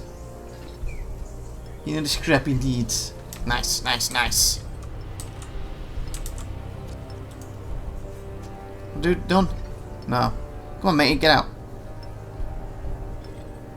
And there, where are you?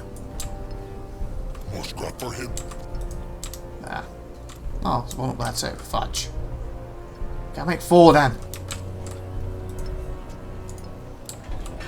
His trolls are going hungry. Well, they're making food as we speak. Look, they had a tribe. Mining a sector. We got plenty. Just gotta gather it. Get the food over there. Need 20. Need to start pumping up. Ooh. Cool.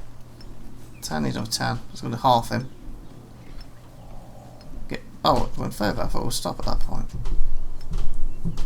No, 59. Huh. If there's enough to finish him off, put him at the other pile and we'll talk to the guy. -6. We still require 6 as we speak.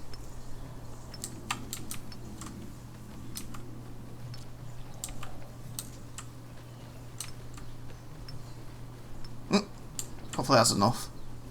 Can you see what it's carrying? 2. Seriously? Well, we're a bit low on food for a while, but still. Put it in there. 2! 89. We've exactly 2 left. Come on, someone.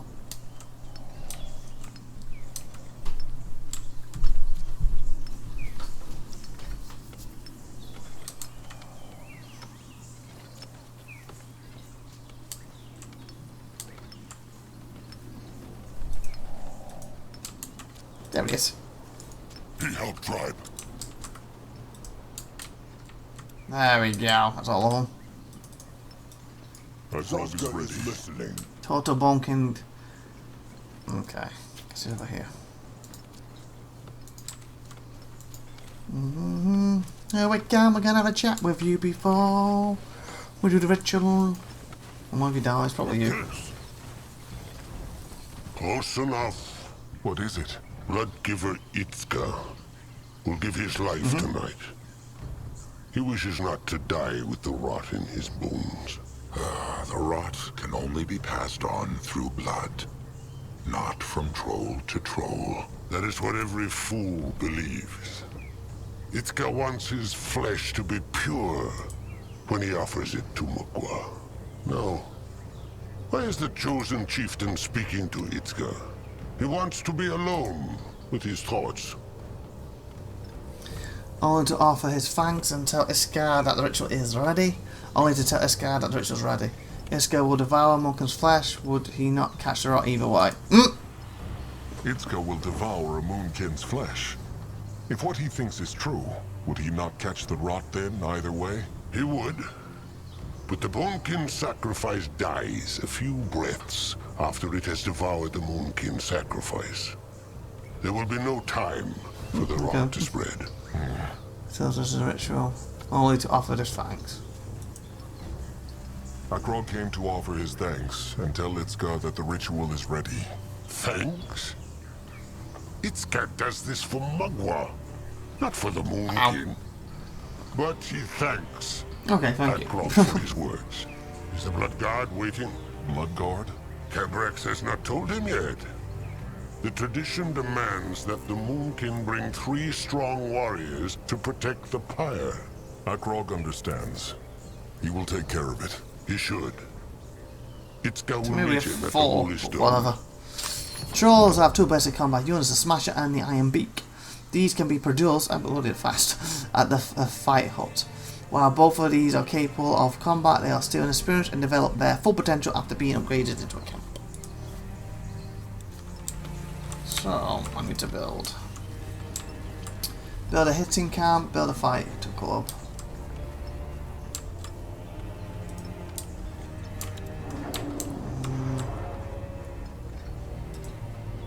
Build a fight.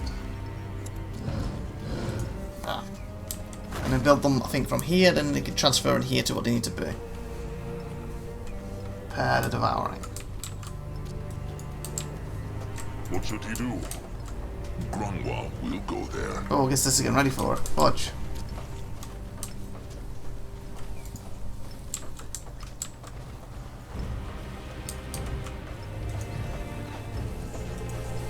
Soft tusk. Can I talk to soft tusk? No. Oh, don't push him around. He's about to die for you. What next? He's there pushing him around. Remember, these trolls are bigger than the figure ones, aren't they? Little worker trolls. These supposed to be like really young ones then. Or just the weaker ones. Fires blueprint, fires blueprint. Okay, so I can't do them. So is it from this one? Ah, here we go. Smasher. Recruit a smasher at the fight hall. Just one. I thought you did 3, so shouldn't I do 3 of them? Unless it just wants me to do it so it unlocks over here or something. Do I have food? I might want an iron beak, I don't know. Guys, bring the food over. Ritual. Gotta do the ritual. We're over 3 hours in this episode. Bloody hell. This must be the longest episode I've ever done on this channel.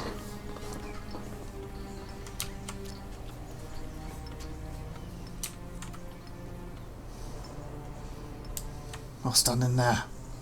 Oh, big and proud. To improve the combat abilities, both trolls and iron beaks can be sent to camps. The first step is sending a smasher or a regular iron beak into one of the 3 camps. The hitting camp will produce a melee units such as skull crushers and iron beak fighters. Send a smasher into the hitting camp to make him a crusher. He ready. There he is.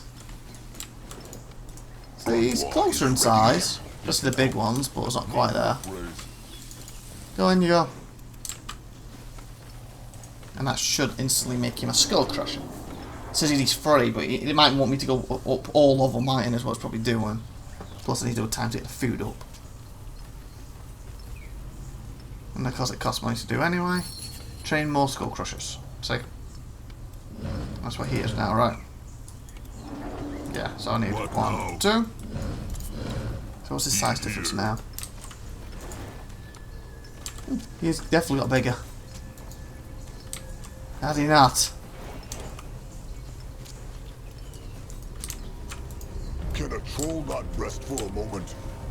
He needed. He not able to help him. 2 coming out, 2 in there, and then we're ready. So what do these cost? Wood, I got plenty of wood, and scrap. Oh, we've got plenty of scrap now, so that's fine. Not a problem.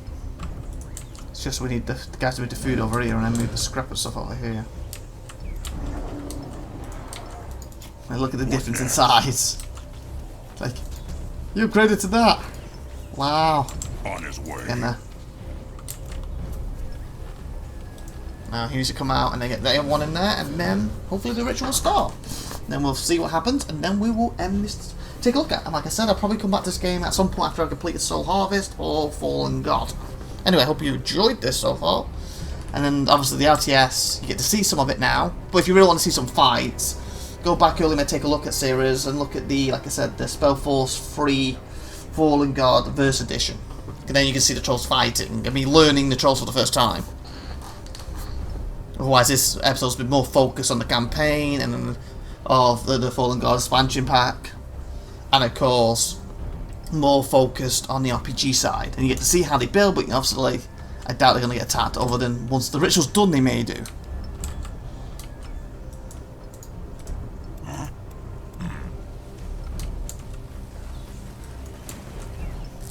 We're here. Not here. What now? 1, 2. Akrog is Just listening. wait, nice dude. Speak with him. He here. What now? Is that him? More trouble? Blood. Guy, what are you doing? What now? No, it's the guy up there. Okay.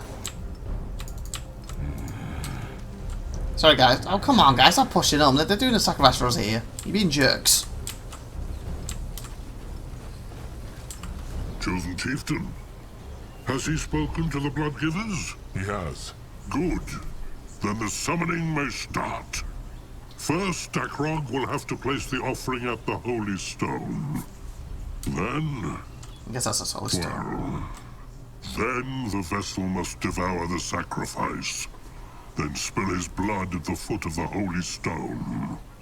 Once this has been done, Mugwa's cub will rise from the earth. Will Cabrax guide the ritual? No, this is the chosen chieftain's burden, and his alone. Akrog understands. Okay. You find out. Chosen chieftain. Is it time? Anuk is ready. And Itzka is too. Last word with them before we do it. Is there anything else Rookham would like to say? Is there anything else Arnak would like to say? Just bring Nurab the soul charm Okay, so when I'll the do that. devouring is over. That is all. Akrog understands. Oh, but that's money to probably tell it too. Itzka, is there anything he would like to say? No. Current is not ready yet. Hand on Marmog Tooth, it is time. It is time. This is the tooth. Strange What is? that it would end this way. Anuk thought about how he would die so much. Yet, this... it never crossed his mind. Itzka will honor Anuk's flesh. Akrog will be a good chieftain. There you go. Anuk feels Oh, there we it. go. Oh, so he's stabbing himself? Ow! Now he's gonna eat him.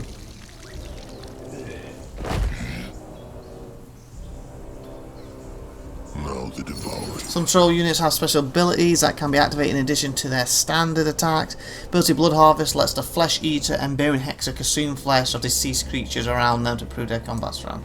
So I guess. He's needed. So we pick this up. What should he do? So should take it. Sharp tusks and thick hide. Maybe Wow, it is done.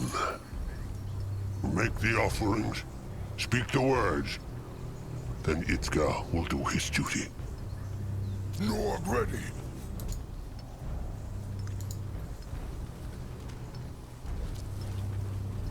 Will I do it?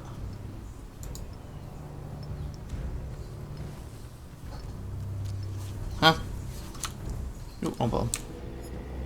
Next. This is the Holy Stone, right?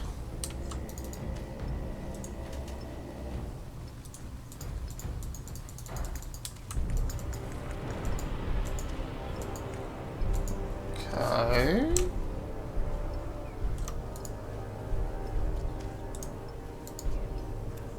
Go over there. Oh, offerings north of 1,000. Oh! I gotta click it that way. I was wondering what was wrong with it. It's 150.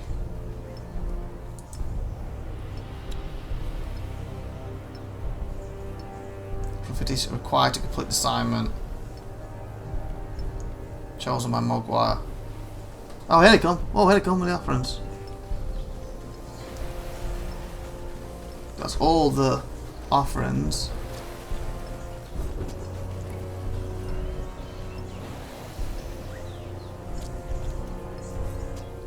Quite to put assignment. That's cool. It's like gold they're giving it. So we need 10 scrap. What I think he's bringing, and they're doing the offerings.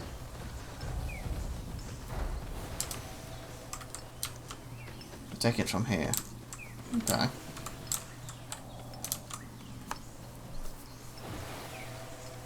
$200. Come on, guys. And who's bringing the scrap? Bring that. We have 34 there, so we can spare. Might fill up when it gets to the end of it.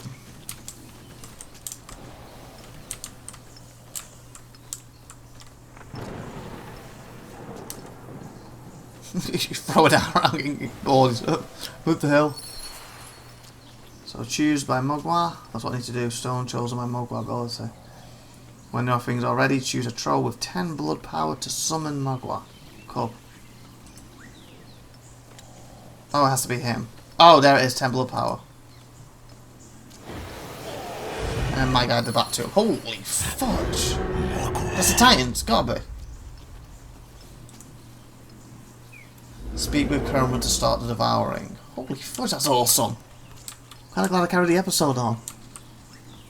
This guy. Can I make him a... I can.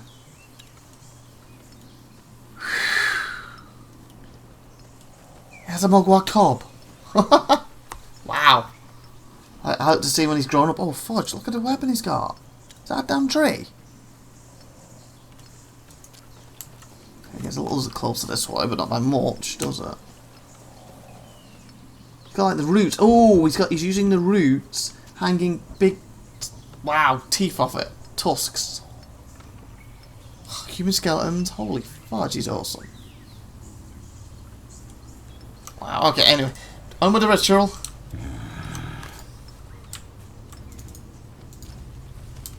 Let Akrog see. Gather your hero party. Ow. Everyone needs to be up here. Ready for Guess I action. need to see it.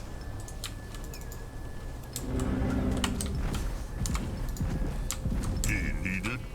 So we should bring them all around to say. At his service. By the golden, shiny, holy hide! Tell Cabrax not! This is not beautiful, Akrog. Tell him What? not. Will it? Akrog means whose words obeys it? Chosen Chieftain Akrog's, of course. He summoned it. Then the devouring can begin. It is true. Speak the words, then Cabrax will light the pyre. If he wants to take a last look at his sire's flesh, it should be now. Is Akrog ready? He is. He is. Then call in the Moon King's chosen warriors. Cabrax will brew the embalming liquid. Then the devouring begins. Okay. There we go. And so, Elder shows. Grimlore Greyfur gives Chieftain Narjik Yeah, that's cool. Firstborn's flesh It's like showing it on to him. his cub, the chosen chieftain.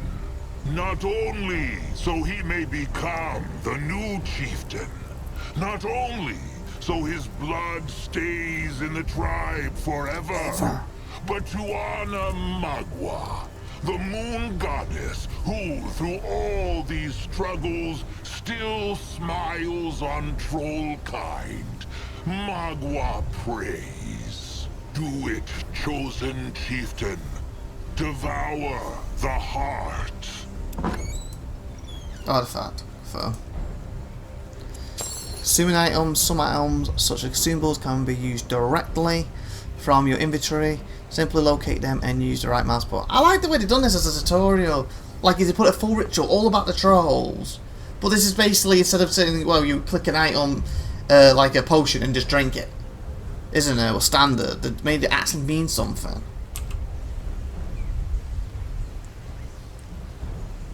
Will be used by... Oh.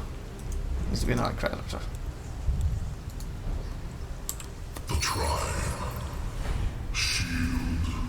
The She tribe. now has access to a new skill something. Oh, it's too fast. Sire. And the devouring is complete. Sorry. With Just trying to turn it. Akrog Bone Crusher is now chieftain of I can stop telling people so that I'm not a chieftain.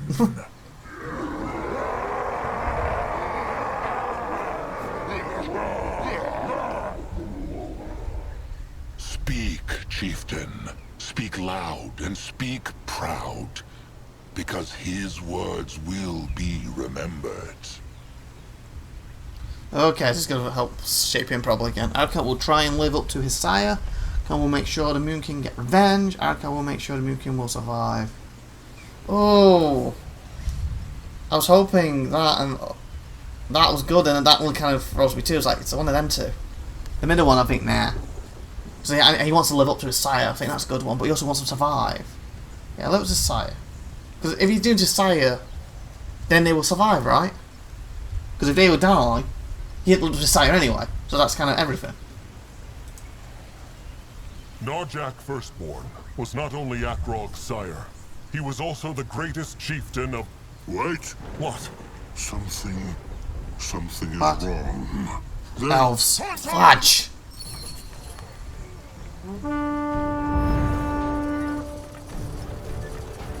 Oh, bloody hell. Seriously? How do we do a little fight? Oh my god! Did you set him on fire? Enemies are attacking. Bloody hell, what the hell?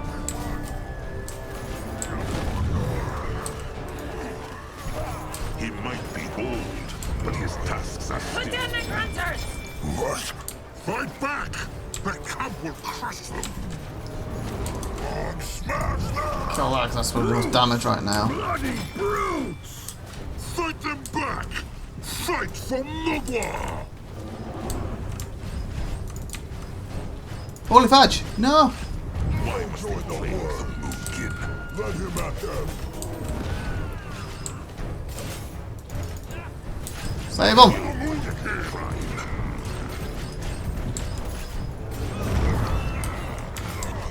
Scryer, do it! Cast the spell! Cast a spell. Don't sound good. Impossible.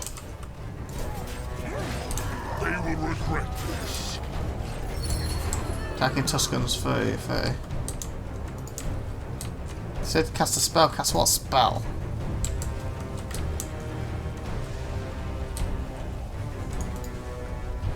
More scrap for him. What can he do for the tribe? Okay, everyone sit together. Ready.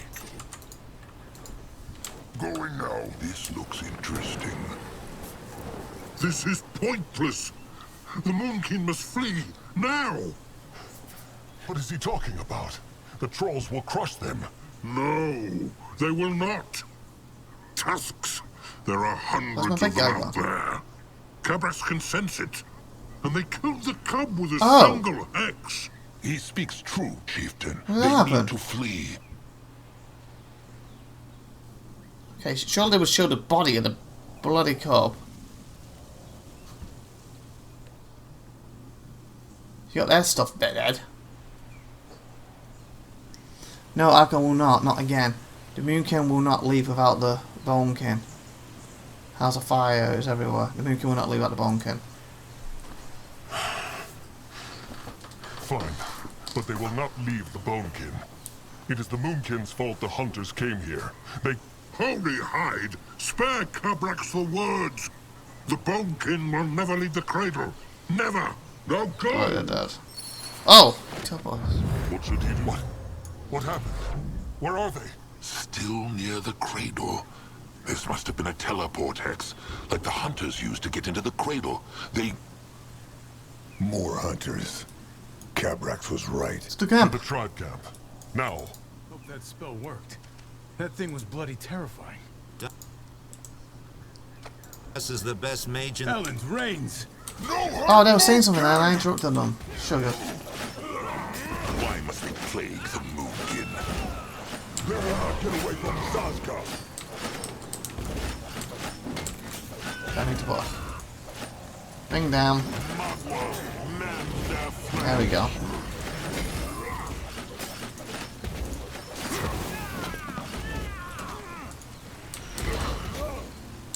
Nice. Guess I should probably level them quick. Okay, you are my melee guy. My Revenge Strike is better at blocking attachment when enemies. Chieftain's Mark shows the tribe which enemy to attack, marking the enemy a bit easier to hurt. Leads the way when he is not fighting Ark and his nearby kin move. Oh, that'd be a good one to help the group. Let's go any of that? Nope. Okay.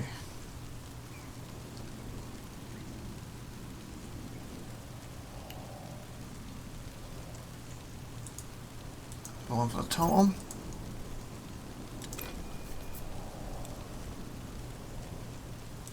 Healing paste.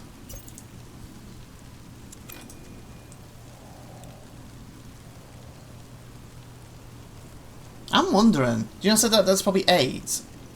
Maybe there's more than that.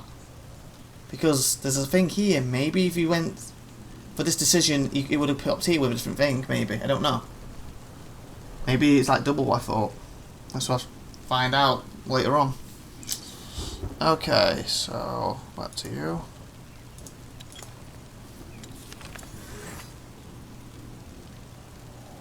Fights, he gets angry, now gets hurt, he also gets angrier. Life force, nope. Nope. Let me bash, make that stronger. Okay. No, go.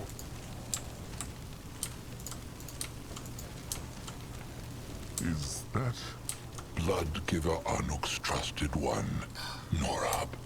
He will never get the soul charm. Right. To the tribe camp. Now. Bloody hell. Oh, tusks. No, go there. Grimlore is ready. He is going. What this? Look who has arrived. Nurbok told Akrog this would happen, but he listened not. Stop, Nurbok. This is not the time for fighting. Crumb speaks true. How many kin have the hunters killed? The hunters? How many kin have they killed?